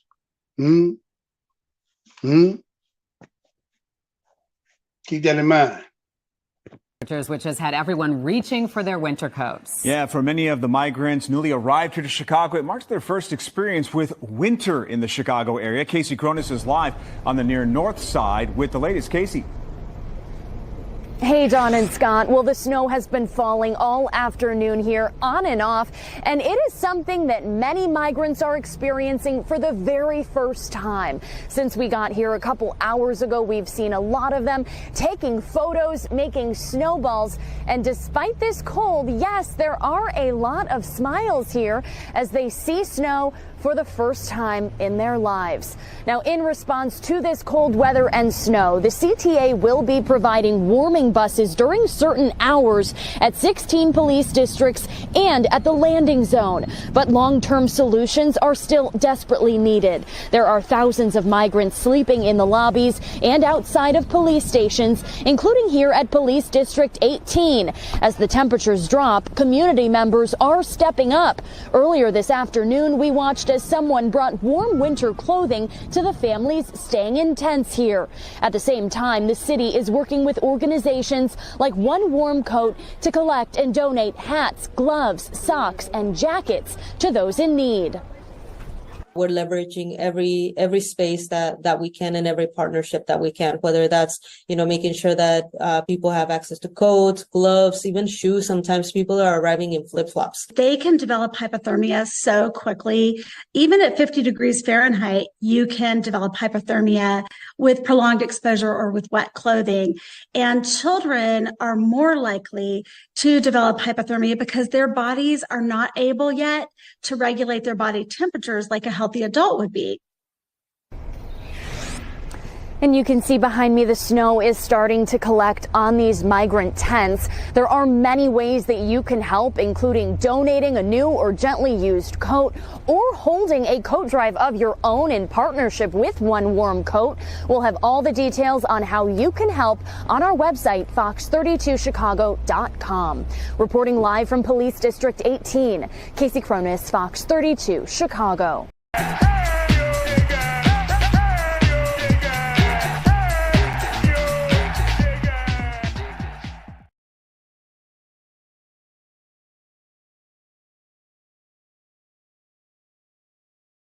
So we see that the first migrants' winter in Chicago happened where the snow fell, cold, but again, we getting the play-by-play like watching a sporting event, right? We hear what you say, but we ain't seeing no children. We hearing it. People like using it. I remember, there's certain things you could say, like you said, we could talk about the disabled people, and the people start clapping. We talk about The children, they'll start clapping. Talking about the women, they'll clap, right? These are things that we know that when you start saying those things, people come very sympathetic to it, right? But you didn't see nothing, though. You did hear, right? You think about that. You know, trek babies over there during winter time, and they're going to have a baby out there. Baby going to catch pneumonia, right? You know, stuff like that, right? So you see tents, but you won't see nobody. Now, young men who are built for that might be able to sleep out there, but I don't see no babies. Are there some out there? I don't know. I heard the play-by-play, but I ain't seen nothing, right? So why would you put them in the tent in the cold when you was already laying up in the police station? Just let them go back up in there, right? But let's look at something. Let me show you something. Specifically when we talk about Chicago. Now, Chicago just got through really trying to deal with the situation about what they call sanctuary cities, right? There's something that just happened this week, an ordeal took place, where they were trying to present a referendum, is what they said.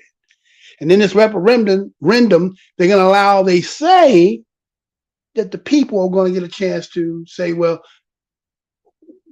we want our say. Do we want this here? Let it come down to the vote and let the best vote win, right? So accordingly, a couple days ago, they had the city council meeting. Let me show you what happened in there. Now, again, we're going to tie this all in a row in a nice bow. What's tying in with this? Because you know who the ones that's coming. They bringing them from where? Texas, right? Okay, well, anyway. So let me show you how they started up the council meeting, and then I'm going to show you what happened. Look at this. Look at Office of the City Clerk on Tuesday, October 31st, 2023 at 10:06 a.m. Clerk Valencia, we, the undersigned members of the City Council of the City of Chicago, do hereby call a special meeting of the City Council of the City of Chicago to be convened on Thursday, November 2nd, 2023 at 10:30 a.m. The special meeting is for the following purpose and no other purpose whatsoever. For the immediate consideration of a resolution authorizing the following referendum question to be submitted to the voters of the entire City of Chicago for the determination if Chicago should continue to keep its designation as a sanctuary city. R 2023-0004224. In the office. Get to say if Chicago should remain a sanctuary city or not. Already this proposal is off to a rocky start. Tia Ewing is in Studio 32 with a testy meeting at City Hall. Tia. Yeah, testy indeed, Anthony and Natalie. After several delays, the Chicago City Council held a meeting on whether to put the city's sanctuary status on the ballot as a referendum. The first problem, they didn't have 26 aldermen to get the meeting started. Some were in another meeting. Once it convened, though, residents gave public comment, and some of them are not happy. So what's the point of being an alderperson if y'all aren't going to be for the community? That makes no sense. Yes, it's starting to become a race war.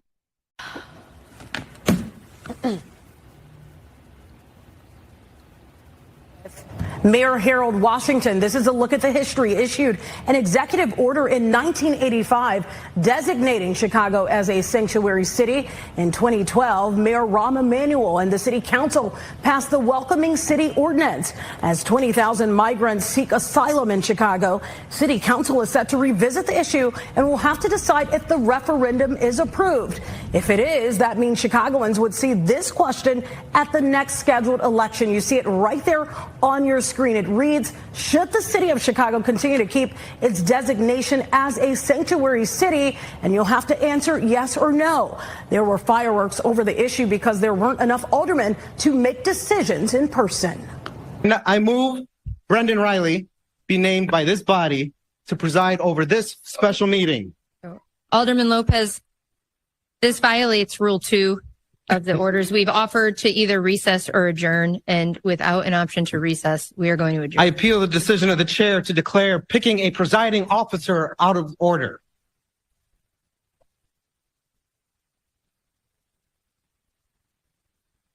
Again, this meeting is adjourned. And right after that, the mic was cut off. The lights were turned off. Several older people, at least 11, have already sponsored adding the sanctuary city proposition to the ballot for the presidential primary election, which would happen March 19th, 2024. Of course, we'll be watching that story very closely. Get to say if Chicago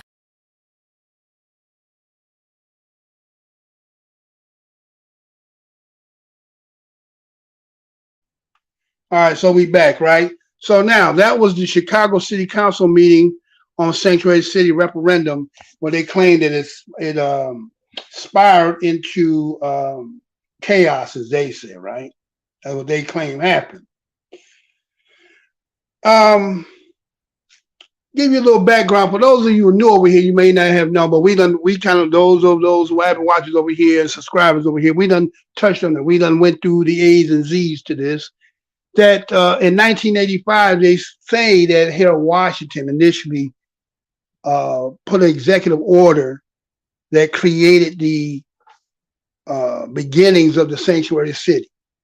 There's a backstory where there was a Maria Serta that used to work for the educational department in the Harold Washington administration, supposedly.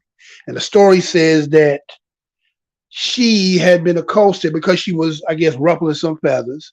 And so to get back at her, one day she was on her way back from work, got apprehended by the police, asked to show her verification of her citizenship.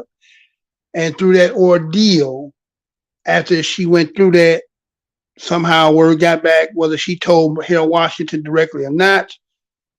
So he decided that he was going to help by making legislation that would make city employees not be able to basically adhere to if ICE or INS at that time come asking, trying to get information, they could reject not doing it based on the executive order produced by him. And then there's also some part of the verbiage. It also talks about because people, whether they are citizens or not, are entitled to benefits and so forth and employment. So they've taken that, which is, I think, is called 85-1. If you look that up, you see with Harold Washington. And that's probably the beginning of it. Then how you see Rahm Emanuel, because in 2016, 2006, Billy Ocasio supposedly had presented it back in 2006, and then they passed it with Daley.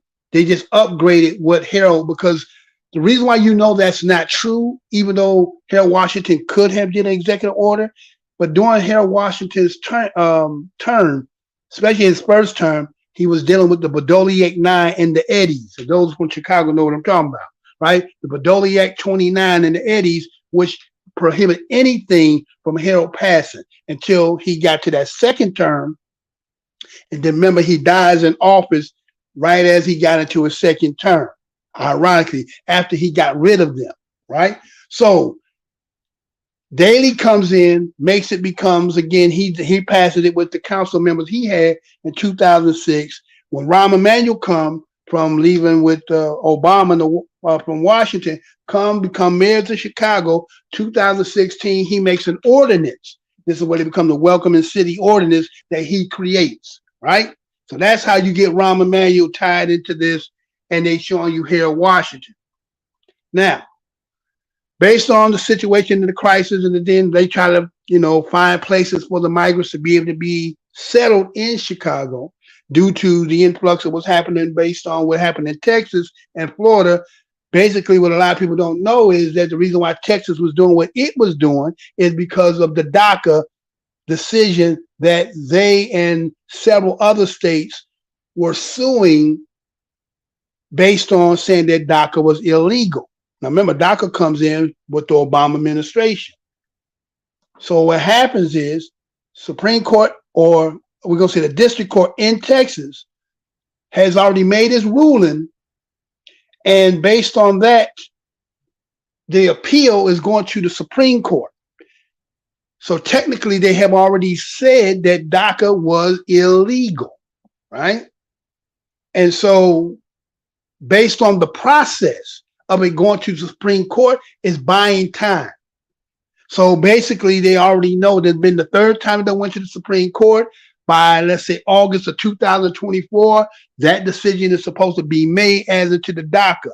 The DACA, again, that's about, they claim it's 600,000, but now a lot of them from, let's say, DACA starts in 2000, and I think they backtracked it to those are born between 1981, right, to 2012 forward. So a lot of them are somewhere between the ages of maybe, was that Viveki? He was the one, he comes on, he would come as a person of Ronald Reagan's 1986 amnesty bill. That's where he would come. He got covered on that. Remember, if you've seen the interview with Viveki and he's talking about how he's running, but his parents was not, they got the amnesty. Remember, his father never did, his mother eventually did it. So how did he, Viveki being, he called himself, he's born here. But under that, he wasn't. So he's technically not. But I want to show y'all something also with that Mayorkas about him. And I will remember that. There's something about him too that's a little strange. But anyway. So now the DACA part is deemed illegal and just got to go through the process. And they pretty much believe Supreme Court is going to do what it did the last 2 times. Right? So that's what's on the board there. So they're trying to come with another legislation so that they can circumnavigate that, right? And that's why you've seen that maybe a week or 2 ago where Biden does the temporary protective status that he blanket, gave all those. And you got to remember, sanctuary cities is people who coming in up under the gate. Then they made a new term. It's not about lawful now. I mean, illegal is about lawful. Lawful, they lawfully here, right? So, okay, with that being said, so this is the background of what all that is, right? So now Texas is taking theirs that's coming in, and they said, well, shit, you sanctuary city, you want to take them? Here you go. That's why they coming from Texas into Chicago, because Texas and several other states fought against the illegalness, they believe, of DACA. So now they influx all Chicago and New York with them because New York got its sanctuary city through with Ed Koch back, I think, in '89. If I'm not mistaken, I think Ed Koch does it. And then they did an update recently in New York. But guess what? Eric Adams did not sign the legislation. It was done by the aldermen, but he, what they call it, pocket voted. He didn't vote. He let it go through without his signature. So he's saying he didn't do it. Now, we in Chicago. Chicago aldermen decided we're going to put this up to the city to decide. Now, you just see what just happened. You see them try to have the process, and there's something that went down. They had, and accordingly, there's 50 wards in Chicago. You need basically 50, I guess you have to have 52% or over 50%, which would be, they said they needed 26 to do the vote. They had 25.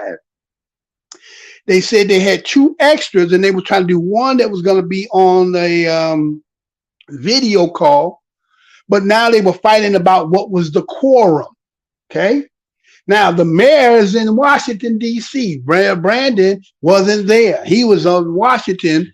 His trip happened to just be playing on that. And so now they didn't have enough, but there is a situation where there was a alderman who was blocking people so they could not vote. Okay. So it was somebody who went in there and decided to say he was trying to block them so that they could not vote on it. And so based on that, that's what you end up seeing, them going in and they turn the lights out on them. They try to go through the procedures to remove the person who was the chairperson. The person said it was over with. They closed it. So they said now, tomorrow being Tuesday, they're supposed to now try it once again. So let me show y'all something here. Right? Let me show you something. Right. So this is them. They turned the damn lights on. Let me show the picture. Right. So they turned the damn lights off. Right. That's them. They turned the lights off. Right. And remember, they're putting the question. This is the question that they're putting. This is the question. Should the city of Chicago continue to keep its designation as a sanctuary city? Sounds about right, right? It should be in the voters' hands, right? A referendum. But there's a trick in this. There's a trick in the whole game. That's why really when you looked at it, or matter of fact, let me give you some more insight. You heard that one person, they have the comment from the public, and you kind of heard a little bit. But let me give you her whole thing right now that you hear. Now, I'm still tying in everything that I'm talking about. This is another aspect of it because we know that back door we talking about and who is connected to, we know in Chicago is going in there. We know that, right? And then I'm going to show you something about some of these things that they're building. Let's look at who's building this and let you see it. But first, let me take you here. Listen to what she talked about and be right back. Listen to this.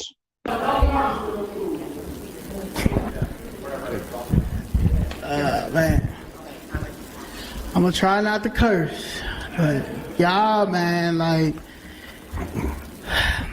I've been researching Voting Act 29, and this is exactly what's going on. Only thing this time is the Hispanics versus the blacks, and we don't have that strong black leadership that we had with Harold Washington back then. So y'all are letting the Hispanics do whatever they want to do, keep saying we got to have dignity, but the blacks aren't doing enough in your leadership skills. So what's the point of being an alderperson if y'all aren't going to be for the community? That makes no sense.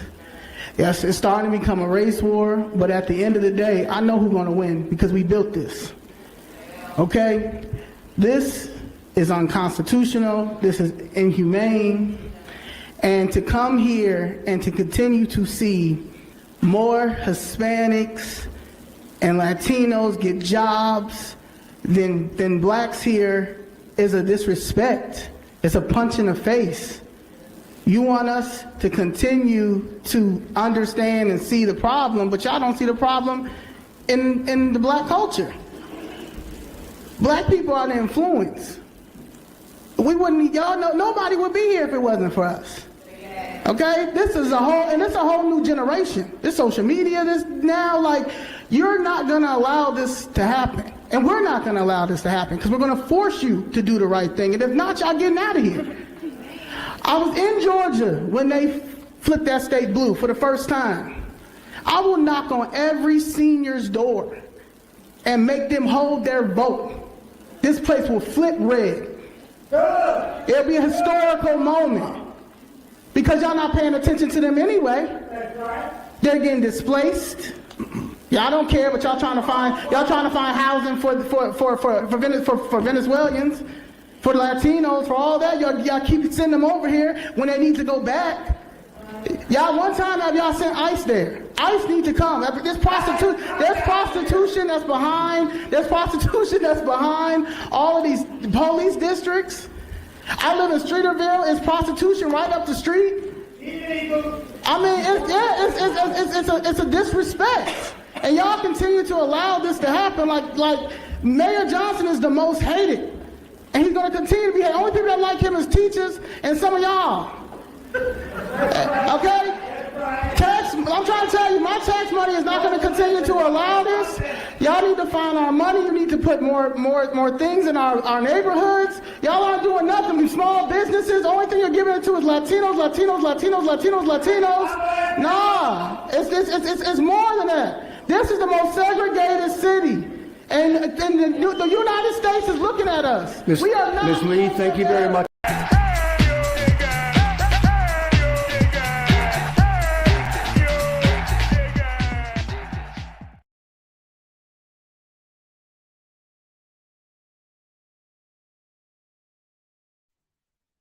Matter of fact, we'll put that up there, all right? Let me show you this here, right? So again, they had a special Chicago City Council meeting based on status of the sanctuary city that they said spiraled into chaos Thursday.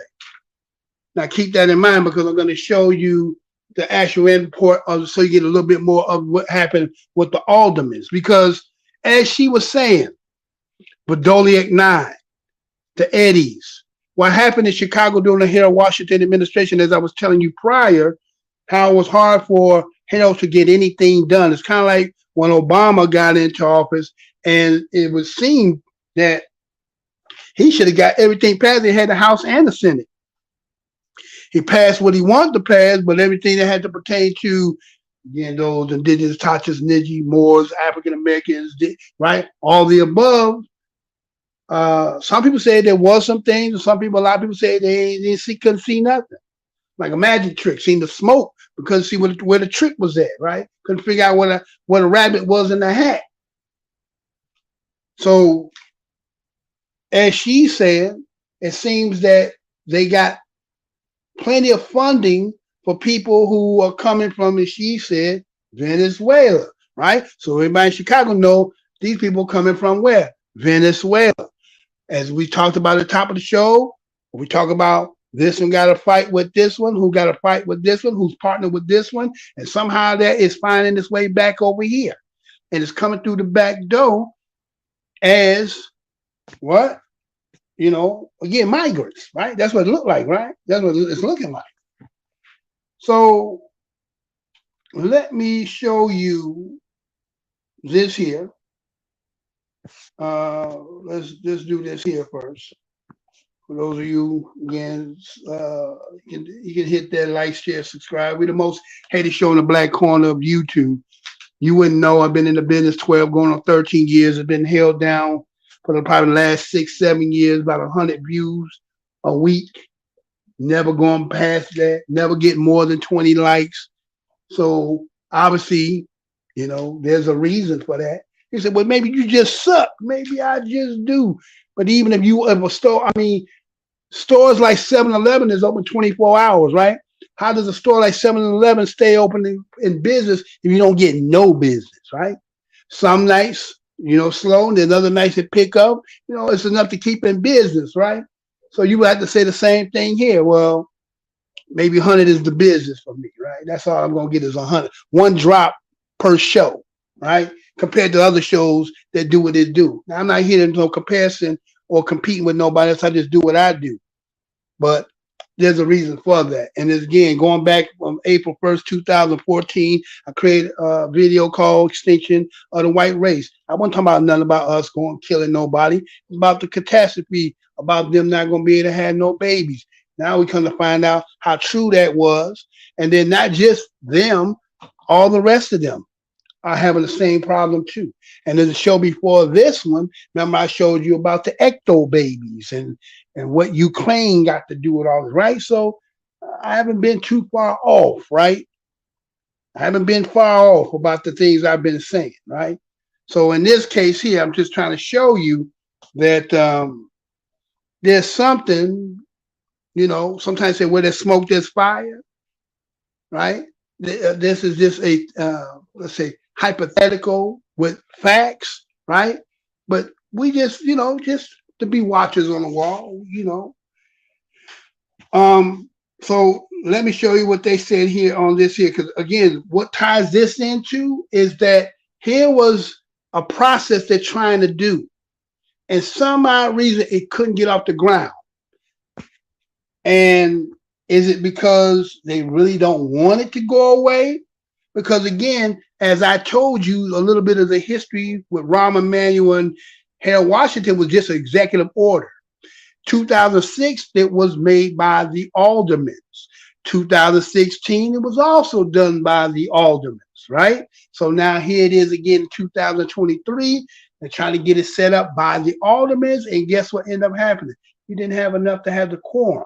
So that means that half of them decided not to come. The other half came, but not quite enough to do it, right? And then they did have enough, but then something happened that prevented them from getting in. I haven't really touched that yet, but then I want to show you this, and I'm going to tie this in again. This is all, you're going to see it as I put it. You're going to see how it connects. I'm just showing you what they got out there. It's not me, you know, spinning nothing. You're just going to see it for yourself. Right, so let me go ahead and play this and be right back. The city council devolving into shouts and accusations. Chicago's longtime status as a sanctuary city for migrants sparking a firestorm of debate. A group of frustrated city council members failing in multiple bids to vote to put a referendum on the ballot come March. We're getting the lights right now. The lights going off in the midst of today's chaotic debate, an unimaginable ending to the day's frenetic back and forth, aldermen and women arguing about what constitutes a quorum. Motion to adjourn the proper way. Is that with or without lights? For the sanctuary city referendum vote to happen, there needs to be at least 26 council members present. The fractured body throughout the contentious day making multiple attempts to vote, but coming up short. It's becoming very frustrating to get business done in the appropriate manner. I'm at loss for words, a lot of time being wasted. Dozens of aldermen arguing for a March referendum to allow citizens to vote on Chicago's decades-old sanctuary city status. Let's get this on the ballot. Let's see how people feel about it. We have 20,000 migrants today. So what is the price tag on that now? And we can't get solid answers. That policy was set back in 1987. Things have changed dramatically. I don't think we ever envisioned 20,000 migrants being sent to Chicago in buses. But others arguing that the debate is counterproductive. I don't think we want the city where people are kicking in doors of AR-47s, rounding up people that they think are illegal. People attacking our sanctuary city ordinance in this moment are engaging in demagoguery. And so we've had an opportunity to meet with the chief of staff and senior advisor of the president. In Washington, D.C. today, Mayor Brandon Johnson joining his counterparts from New York, Denver, and other big cities, pleading for more federal funding to deal with the migrant crisis. This financial dynamic has caused a tremendous burden on our local economy. The arguments on the sanctuary city issue are far from over. The aldermen are expected to take up the debate again on Tuesday. At City Hall, Julian Cruz, WGN News. Thank you, Julian.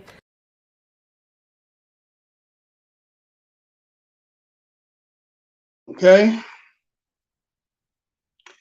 Now the thing here you got to see is that was the whole process and how they couldn't get the form together and how it was chaos, right? Over something that seemed to have been simple. It was already divided. But let me give you some insight to what really happened on that. Okay. Now again, this was a special Chicago City Council meeting. Status was for the sanctuary city. Again, they wanted to see whether they're going to allow it to get it as a referendum. The aldermen had to vote. It was set up by Alderman Anthony Beal and Ray Lopez. And now check this part out. According to what they said in the report, said that they were to discuss and vote on a non-binding referendum. Let me say that one more again. They were to vote on a non-binding referendum.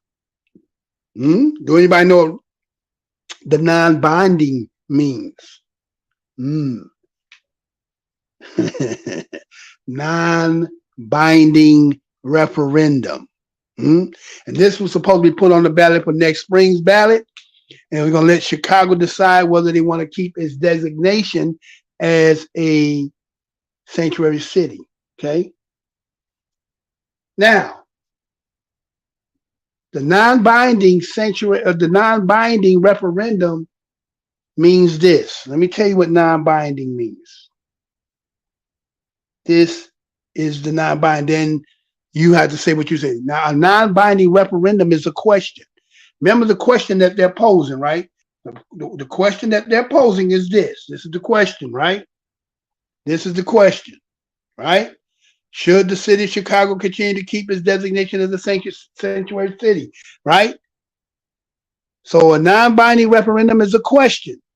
It includes on a ballot during what they say a town-wide, city-wide vote. The voters are asked the question that you see on your screen, the referendum, right? But guess what? The results are non-binding. Let me say that one more again. The results are non-binding. So what are you trying to say, Mr. Boyan? Meaning even if they came back and said they wanted it out, it's non-binding. So what was that then? What did y'all just see then? Right? So what was that then? Formality, right? That's all that was. A formality. That's all it was. Because it's bigger than them. Right? Because there's a problem. Like the one alderman said, if they voted and say they don't want it, so how they gonna go get all these people? Now again, they talk about the 16,000, but you got to remember, Illinois is a sanctuary state. It ain't just a city. You got mugs all over the state. So what did he say? You're going to get an AK-47 and round them all up, right? So it's going to create another problem, right? But then it's also creating a financial problem. So in a conundrum, right? And you're seeing that Mayor Brandon Johnson is in Washington, D.C. trying to get some more money. I think he's trying to get about $5 billion, if I'm not mistaken. I think about $5 billion. Matter of fact, in that report, they was talking about how New York had put $2 billion aside for its city, but they said Chicago only had 150 million. Did y'all hear that? There was $2 billion in New York, but only had 150 million in Chicago. So Brandon Johnson is going up to DC trying to get some more money. And as a matter of fact, other mayors that are having the same issue too, they say this is a federal problem. But again, the question becomes, you know, as that person that was in the council who was speaking, saying about how the allocations of the money is being spent and other people having priority over them, then the question becomes, is that really what that's about? That's something you're going to have to think about. Was that really what that's about? Right? You think that's what that is, right? Now, let me show you this part here as the first snow happened, but look at what they're talking about, where to place them at. And then I'm going to show you something. Now check this out, I'll be right back. Exactly the situation city leaders and migrants feared. There are thousands of asylum seekers sleeping on sidewalks all over the city as temperatures plunge toward freezing. It's the coldest most of them have ever been. These Venezuelan natives seeking asylum here in Chicago are for now stranded, wrapped only in donated winter coats, hats, and gloves. All of this feels completely foreign to them. Misael told us, yes, it's been and is very cold. We are finding out that it is going to snow, and we are hoping they get us out of here as soon as possible. Misael and his cluster of sidewalk neighbors have been here for a month and a half, sleeping with just the protection of plastic and anything they can find. He said, I don't have kids, but there are families here with 2, 3, 4 kids. They are inside and outside. The city has dispatched buses to offer overnight warmth from the sudden winter temperatures. We need more than the warming buses, but we need to take everything we can get, right? City leaders have been scrambling for weeks trying to establish so-called base camps, massive military-style winterized tents like these that have already been built in New York. We are in this room saying no. In mid-September, many people in the Morgan Park neighborhood revolted against plans for a base camp at 115th and Halsted, where an affordable housing complex is set to break ground next year. Monday, a city council committee approved that land acquisition. The ward's alderman wants answers. I haven't been given timelines about what this looks like, when they'll be on the site, how long they'll be on the site, what this means for safety for our community. As the city battles blowback on base camps, thousands of migrants are left with just overnight buses and tarps to keep warm. With the possibility of snow tomorrow afternoon, the city says they will expand hours for warming buses as needed. Exactly the situation city leaders and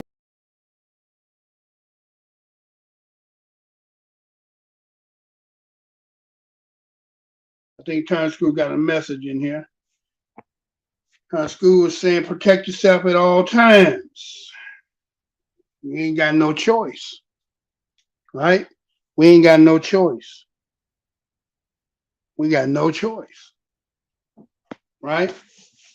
We ain't got no choice. It is what it is, right? Now, what you're seeing on your screen there is you heard the word base camp, right? Keep that in mind, base camp. And these are the section they said they're going to build the base camp there, right? They're going to take and build base camps to give housing, right? They're going to create housing, but they said base camps, right? Okay. And then they showed stuff like this, right? right? They showed this is what they're gonna make on that landmass there, right? This is what they're gonna show, right? This is what they're showing. And so if you look at that, look at that stuff, right? Look at that. Okay. What is a base camp? Did you ask yourself what is a base camp? Right? What is a base camp? Okay. Look at the inside. Let me show you what it looked like in the. They were showing what it looked like in the inside, right? Yeah. And the brother, the alderman, was there. You know, he had some good questions. He said, "Hey, how long is gonna be there? You know, we need some intel. We need to know. Okay, is this temporary? What is this? How long? You know what I'm saying? Right? He asking good questions because if you knew, remember they had said that they signed a $29.3 million contract to build, they say, winterized base camps for migrants, right? $29.3 million, right? They're going to build those, right? Now, the question becomes, I went and looked at the company that they make this contract with, and let me show you what they say. This ain't me saying. I'm just showing you what they said. You know, y'all ready for this? Go up here again. Okay, so let me do this one more again, because again, we do what others won't do. Right? We do what others won't do. And you for laugh, giggles, and all that. That's fine. That has its place. You got your role. But this here. You might be one step knowing that somebody next to you don't know. So I'm just showing you what they're gonna show you, right? Let me show you. Let me show you something. Now let me show you what they say. The makers of this contract. This is what they do. This is what this company does. And let me show you. Ready? Here we go.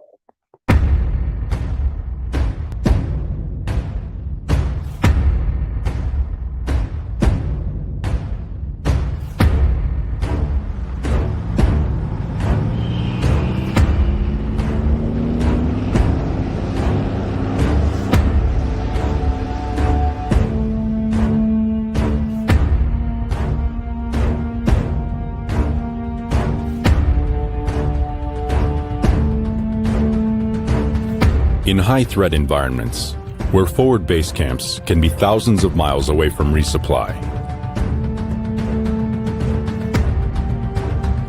where soldiers' lives are on the line, decisions have to be made.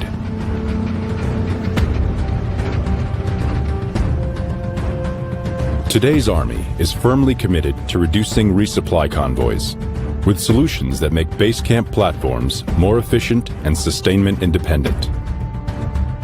Our STOW-D mission is to balance and optimize these efficiencies and create repeatable results through demonstration, modeling, simulation, and analysis.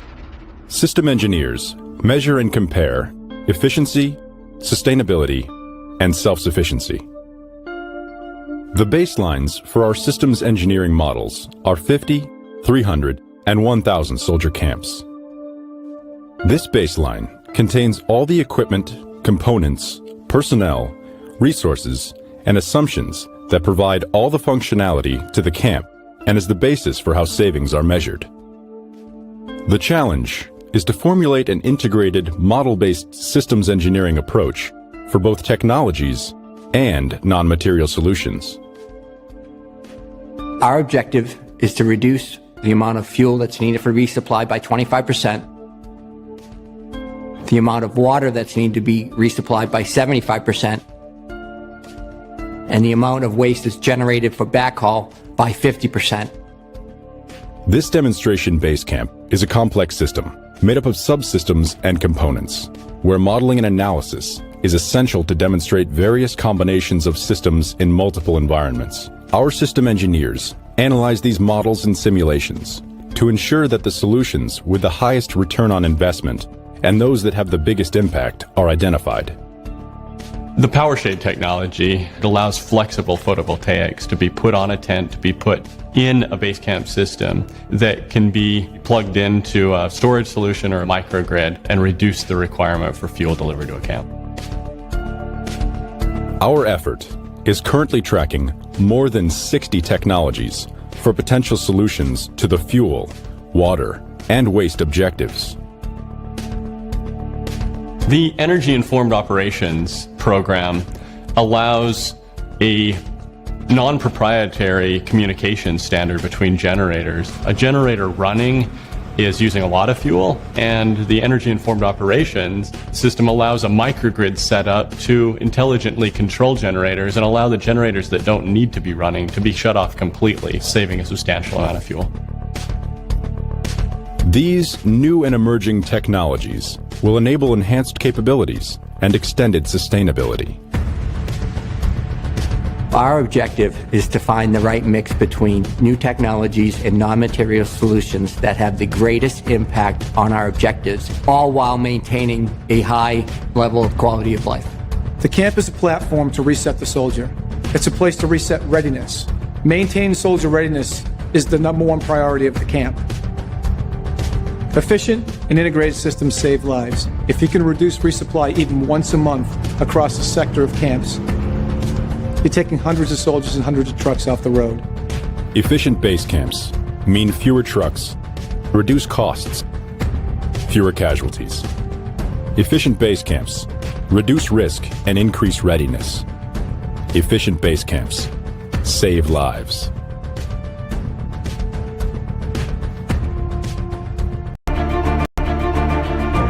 Ça bouge tout le temps. C'est ce que j'aime de mon travail, c'est qu'il n'y a rien de pareil à tous les jours. When you are in the military, you do acquire a certain amount of skills, yes, dedication. You're structured to do different things and there's no task that you feel that you cannot take on. C'est une belle façon de t'épanouir en tant que personne, de travailler pour Garda. Le travail d'équipe, c'est quelque chose de valorisant aussi. It's an easy transition. There's tons of opportunity with Garda. There's overseas opportunity. There's uniformed guard positions. There's management. So there's a array of opportunities that an individual with a military background can benefit from at Garda World. Pareil comme l'armée, on se fait dire, voici ta mission, accomplis-la de ton meilleur. Étant donné l'expérience militaire, mais il faut toujours donner notre 110%. The culture is very similar to a military lifestyle. It's nice to know that your support system has experienced a lot of the similar careers and backgrounds that you've experienced. So you kind of come from the same mentality or the same vision. It's perseverance, you know, you build up that self-esteem and that confidence with the military, you know, that there's no task in front of you that you feel that you can accomplish. You know, it's not that you're overconfident, but you have a certain mindset and that certain drive that you're like, okay, you know what, I'm going to give this my all. That's what the military does for you.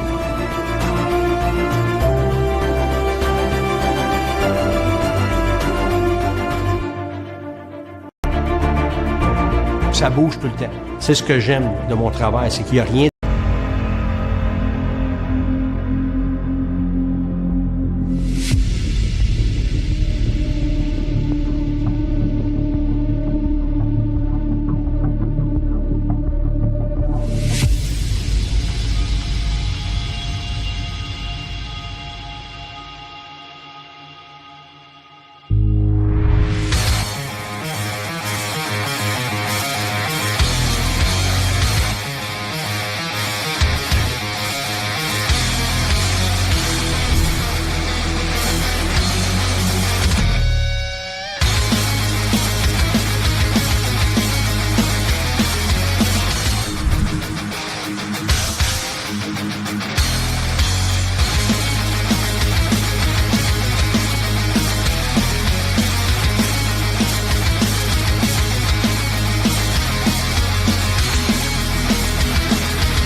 All right, I think we back, right? So that's who got the contract. Garda World. Okay? As you see on your screen there, says what? We are the top secret clear business unit of Garda World Security, corporation that is singularly focused on delivering best-in-class security and mission support services to the United States government, domestically and abroad. That's who's making the base camps. Coincidence? Coincidence, right? Could be coincidence, right? It's food for thought, FYI, right? Hypothetical with with some facts. It's a hypothetical situation possibility with some facts. Ain't nothing. It's not 100, but it's like, interesting. Now that's what they do. So, they sell buildings for private or this or wherever, right? Okay. Could be, right? You never know, right? Okay. So reserves. Remember what I say what a reserve is? For that special moment, a special time to be called up. Right?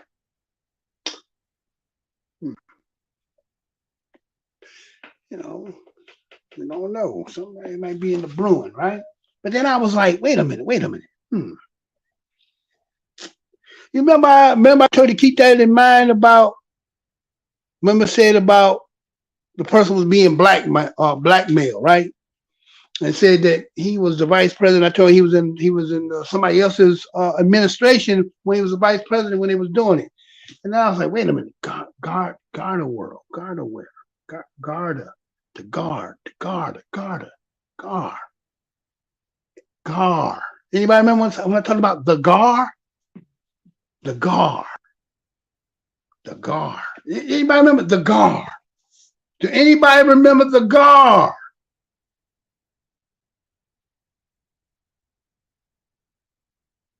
Looks like rain better take your umbrella. Uh-oh. You speaking in code to me, bro?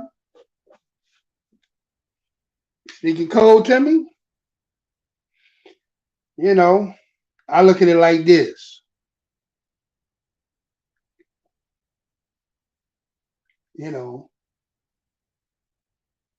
You live, you learn, and you die, right? Some things be the way it is, and some things, some things got to change. All right? Now, for those of you that's what you do, that's the side you on, that's the side you on. You have to do what you got to do, right? And whatever bed you make, you got to lay in it, right? And so, depending on how we look at things afterwards, what's more? What's is it the now? Is it that kneel down and I'll give you all this if you worship me? Is it that tactic? Well, for some that might be that's good for you. Others or whoever. But my thing is okay, see, y'all El Kabir said looks like I'll be taking up a concealed carry class pretty soon. Yeah. Again, like I said, it's forewarning, man. That's all. We don't know, but it's better to be safe than, you know what I'm saying? Better safe than sorry, right? Right. You gotta take your umbrella, right? Protection. I get what you're saying, bro. Well, I said we live, we learn. We also, and so the position we all take and hold, we got to know what's out here. Because some people want to keep you sleeping, keep you off guard. I'm not saying for 1,000% or 100% fact. I'm just saying something just don't look right. That's all I'm saying. Like a Trojan horse. It could be what we think it is, but it also has, again, reserve. We don't know what side you on, because this nation could be finna use them.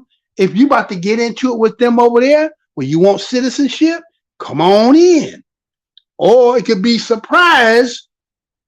You understand? We on the other side. It's a lot, you know, chess, positions, angles. So my thing is just say, hey, as a brother who loves my people, and I'm willing to sit on top of the wall and disseminate sometimes things that I think that I see. This is what I seen through my research and what it told. So here it is. I just laid some of it out. I don't know. Could be far-fetched. Or I could be dead on. I think I've been pretty accurate over the years. I've been pretty accurate. But one aspect of this too that I want to conclude with, I want to thank each and every one of y'all that came here tonight, hit that like button, share, so forth and everything. But something in that word, right? There's something in the word that, again, let me put that let me put that on screen. Thanks for your comment too, Turn Screw, Yahoo Kabir, We Boogie, Aboriginal Knowledge, that was in the house tonight. I'm glad to see y'all stop by. This part here, let me show y'all something as we get ready to close. Let me see. I got another message here. I started playing chess in 1986. Imagine that. Yeah, and nothing wrong with that. I think it helps develop, you know, to see things. You know what I'm saying? It kind of helps. See how people play in the angles, and it helps develop that, right? It's just like reading, right, with your mind, so forth. All right. I got another message here. Right, We Boogie. Okay.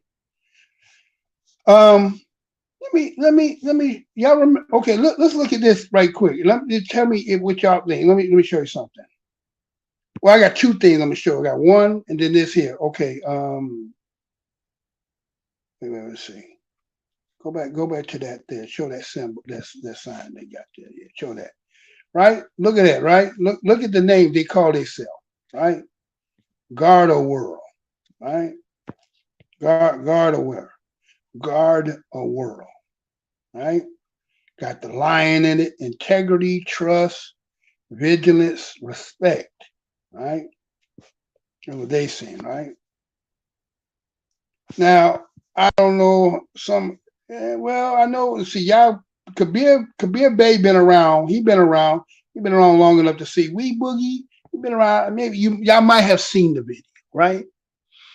Remember I did this video. This is about the video I did after I did the April 1st, 2014. I did a next video after that. And it was the letter by the Pope. Remember the letter? And remember in there, it kept saying something, right?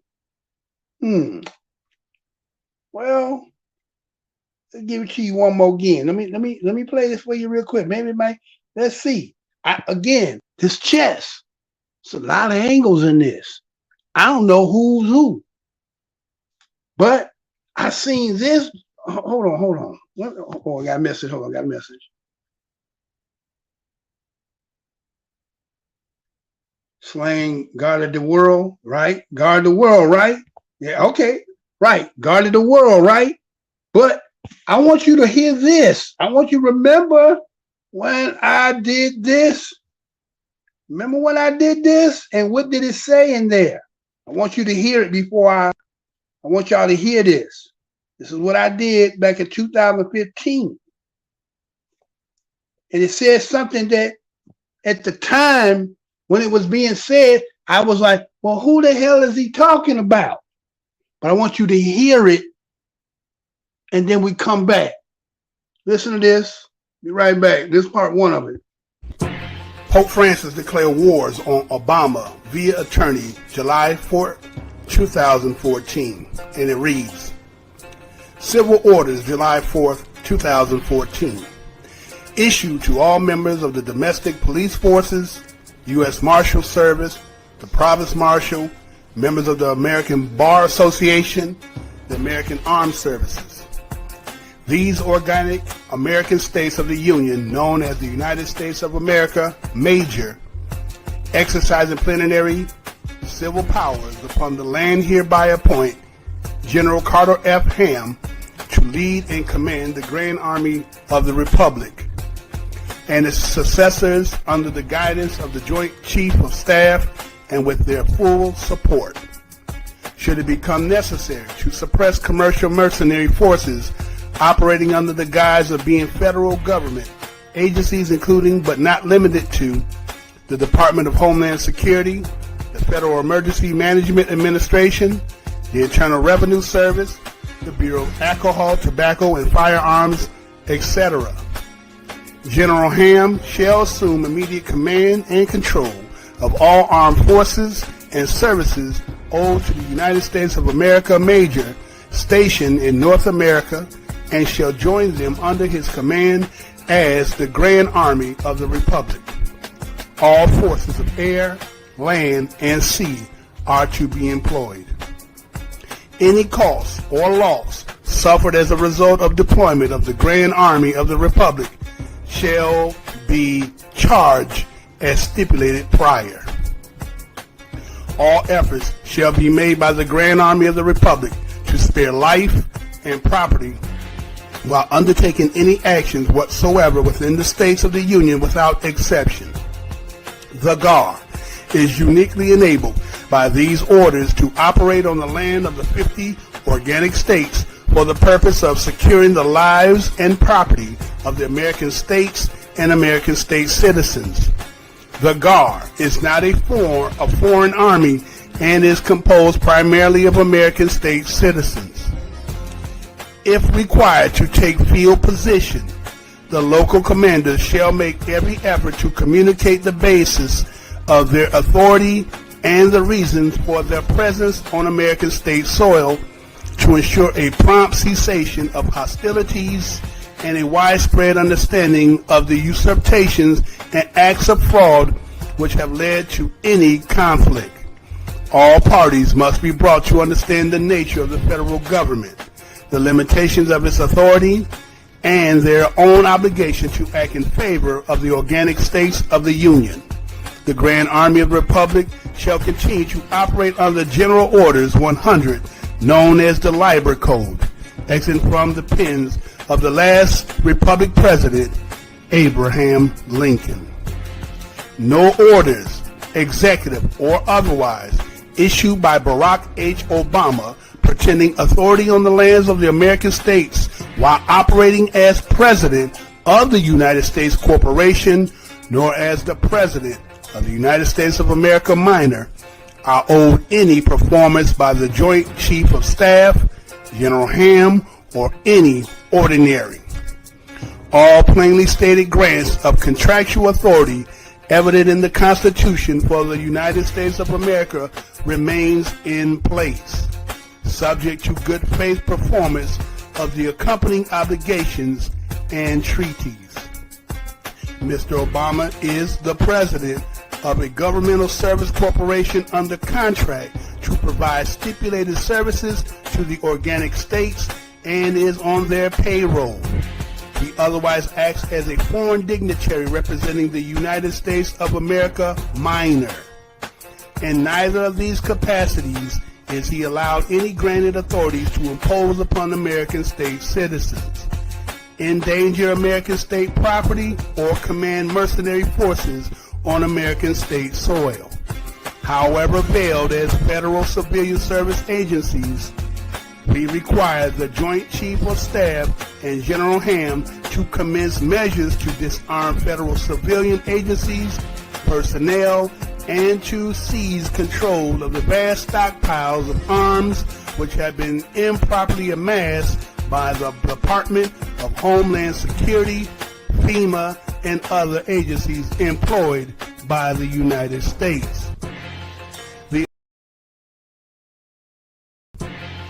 The only federal agency allowed free egress on the land of the American states is the United States Marshal Service, and then only when their personnel are engaged in their duties to protect the United States mail and sworn to act as constitutional officers.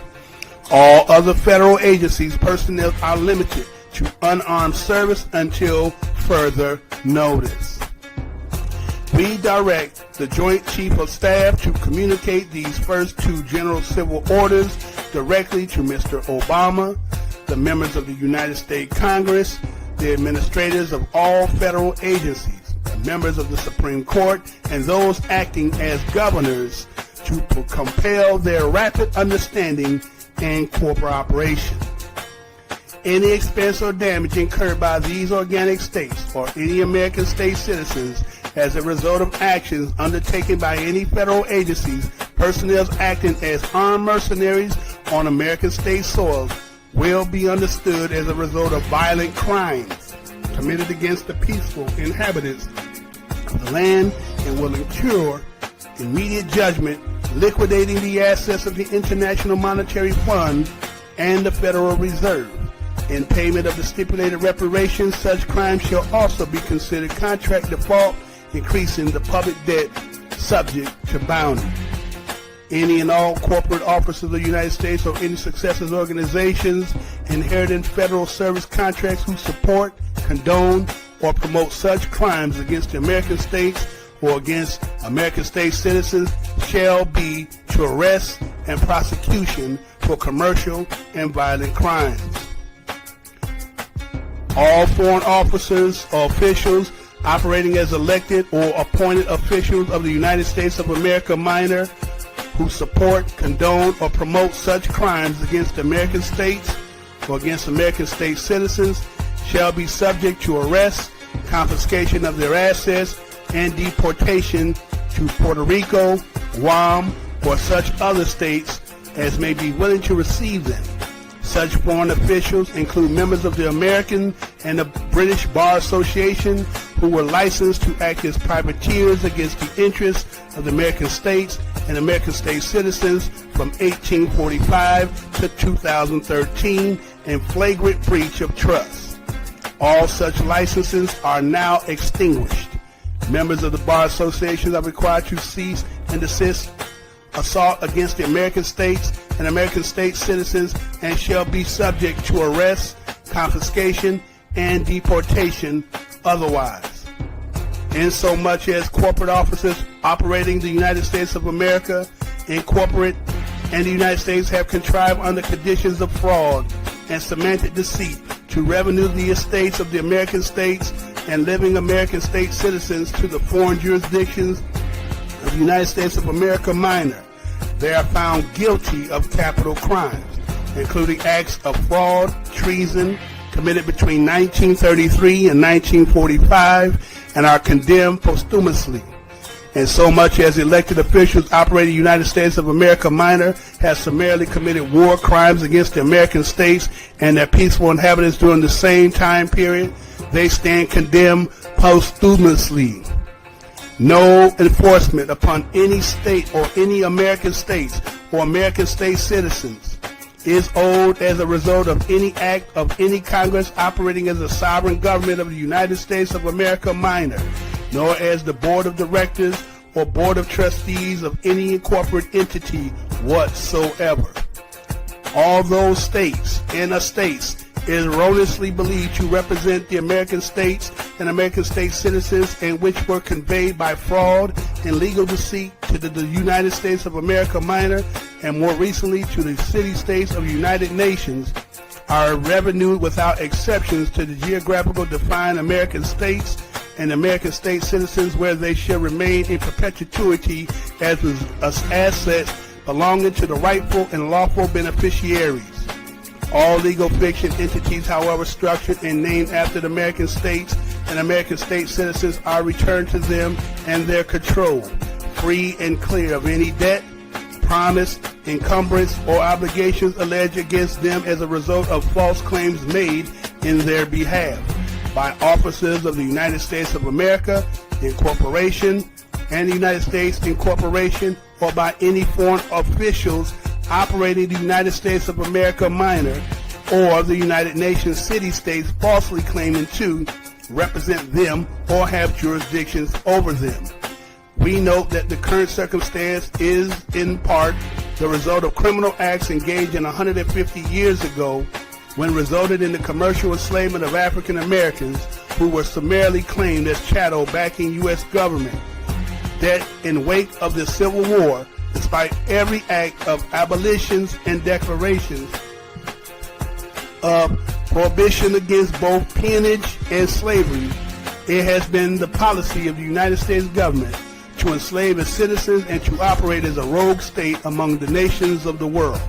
Instead of freeing African Americans, the sum total result of the Civil War was to vastly expand public sector's ownership of slaves, giving rise to the outrageous and improper claim that have been made against the American states and American state citizens that we are dealing with today. It is uniquely fitting that the Grand Army of the Republic is recalled to settle this circumstance in favor of the people.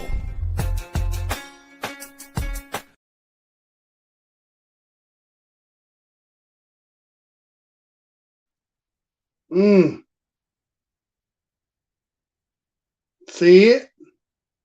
Do you see it?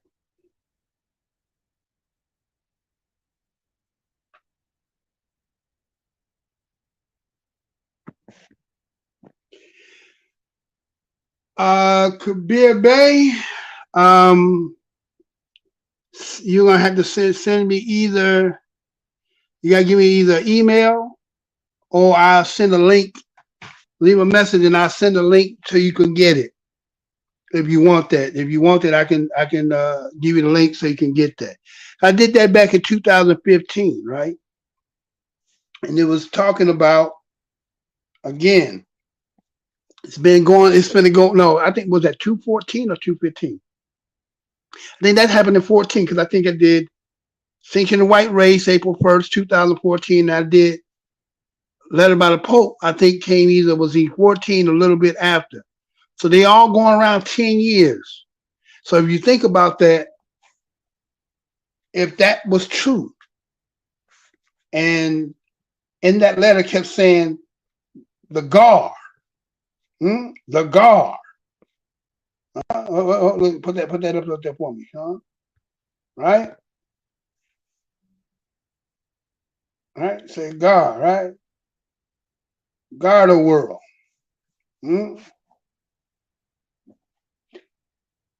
What is the religion of those that come from Venezuela? And we're gonna take the Hezbollah out, right? Because we know they would be Muslims.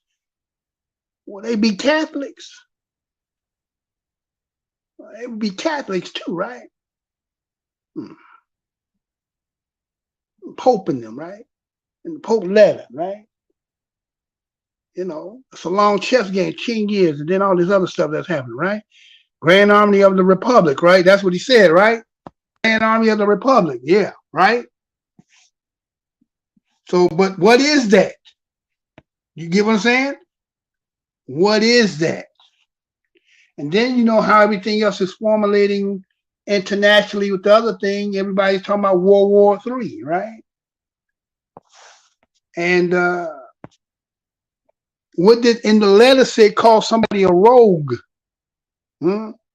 Remember, and Jesse was saying that it was rogues that was doing the blackmailing too, right? He said rogues too, right? So, you know, again, we're not insiders, but we have to have, you know, sometimes the pieces of nuggets that's put there. Again, my mother was a puzzler. She could put puzzles together. She never was a kid, 500,000, 1,500, 2,500, 3,000, 5,000 piece puzzle. And I used to watch her technique.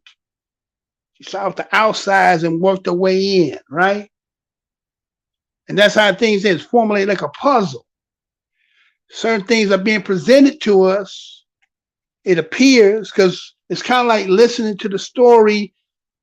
As I was getting ready to come on tonight, I had seen Piers Morgan talking with the president from Israel, and he was, you know, giving his rendition of what took place on October 7th and where he was and what took place, and you know, and it's like, okay, right? And then it's like they want to do a 2-state sit down, but they saying it can't be none of that, right?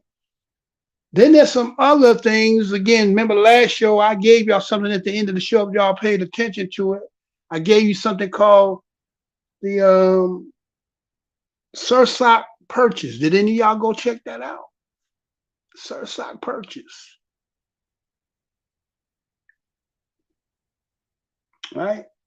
Talking about how that whole ordeal and really what that's about, and it's kind of like a mix in between. Some people think that might have something to do with the book. Well, you know, the book and them is not the same, right? Yeah, they had proselytes, those who picked up, learned it, and continued it. But then, you know, in the interview I was listening to, he was saying they came back and formulated the homeland that was of ancient. But again, I wasn't hearing that they were saying it was them. It wasn't them, right? So I'm just, again, like my mother putting the puzzle together, I'm just looking at the pieces, trying to put certain things together. And then I know I have some good young men that come around over here, right? And what I show is that we will report, you know, throw little pieces of nuggets that'll help you on the journey to make you go further. That's all. Get a little bit of some things. I'm not saying I ain't got the game down pat like that. I got it enough. And I don't be too far off from what I see. And so, right, okay, yeah, right, yeah, the alphabet boys, right. But remember in the letter, it talked about all of them was defunct, right? It said doing, okay, so they've been defunct since then, because the only person that has intervened since then it was Trump. Now look what they're doing to him. You know, with some weird things that Trump did that, you know, again, a lot of people seen him under the persona, you know, with the mega and all that stuff. And okay, yeah, all that was present there. Then remember there was a thing where he did with the Goya beans, and something with the Bible. It was a lot of little things. So we just kind of figure out, it's kind of like people trying to say, well, when you talk about what happened in Auschwitz, right? And that whole ordeal, what was that really about? If you have the book of Mein Kampf, and you know, and you read some of that stuff, and they're saying people tainting up there, you like, well, ain't y'all the same people? What is it that's in you that was going to taint up them, right? And so you have some brothers, again, that last show I showed you that those that was here in the United States. Now, remember, we find out there's a lot of Palestinians here in the United States. What was happening with the protests and stuff was clogging up streets in New York, right? So you got a lot of them here too, right? And then the Hebrew Israelites was out there. They got into it with them, right? So again, Hebrews, Palestinians, and then again, where the Hebrew at, y'all? Where's the Hebrew? It just fell out of sight, huh? They don't exist nowhere, huh? Right? So we talk about Moors, right? You got Moors, and then, you know, right? You got Safar. Matter of fact, that Mayorkas, right? That Alejandro Nicholas Mayorkas, the one that runs the one that does the Homeland Security, he's Jewish. He's a Cuban Jew. Mama and daddy. Wasn't born here. None of that. I thought that was a little strange. I thought that was a little bit strange. And Obama, the one that put him in. Started off one position, moved, and Biden put him in that position. Right? So, you know, there's a like I said, I lay enough out. You know, we is open there. We just out here open, right? So not 1,000%, right? It's not 1,000% to put everything. It's enough for you though. If the things that giving you go look, you'll broaden that perspective of some of the things that you see, and that's what you will do, right? So my thing is, we just have to keep watching. Again, we don't know what angle. That's what I said, reserved, but who? Who is it reserved for? It can work either way, because they can be offered to stay, to be acclimated in. Well, we're gonna offer you, join this. If you make it back, you can become a citizen, right? And then it could be, aha, this who he is, right? It can go either way. So that, that's just how strategy and chess is work. Sometimes people bait you in this way to get you to do something here. So for us as Black American, Tataniki Moors, Hebrews, all the above, Israel, everything, right? And a lot of us we got all kinds of, we all everywhere. We some of everything. But we the one, we don't have, how let's say for instance, you got Israel on this side, Hamas on the other side, and you had the Palestinians in the middle.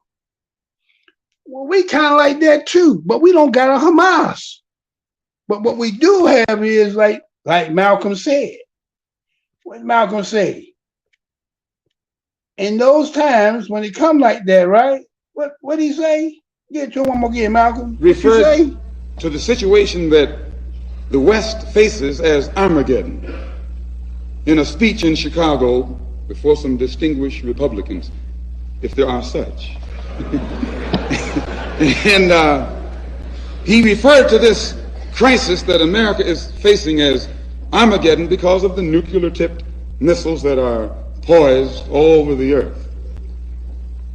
If this destruction is ever turned loose on America, the Negro has no fallout shelters. And white people who have them, you won't even let Negroes in white neighborhoods during peacetime. How will he get in your fallout shelter during wartime? You haven't yet desegregated New Rochelle. How are you going to let Negroes, when you're under attack, into a space that you yourself hardly have room in? Why, you're crazy if you think we even think that you will. So we're not relying on fallout shelter. We're not relying on air raid shelter. As I said earlier, we're relying on God. When God destroyed Sodom and Gomorrah with fire, and brimstone, the Honorable Elijah Muhammad teaches us that that's only a symbolic story designed to paint a prophetic picture of what America is faced with today. Because of the immorality and indecency and corruption that exists in all levels of American society, God has doomed America for destruction. Remember, the enemy has only images and illusions behind which he hides his true motives. Destroy the image, and you will break the enemy.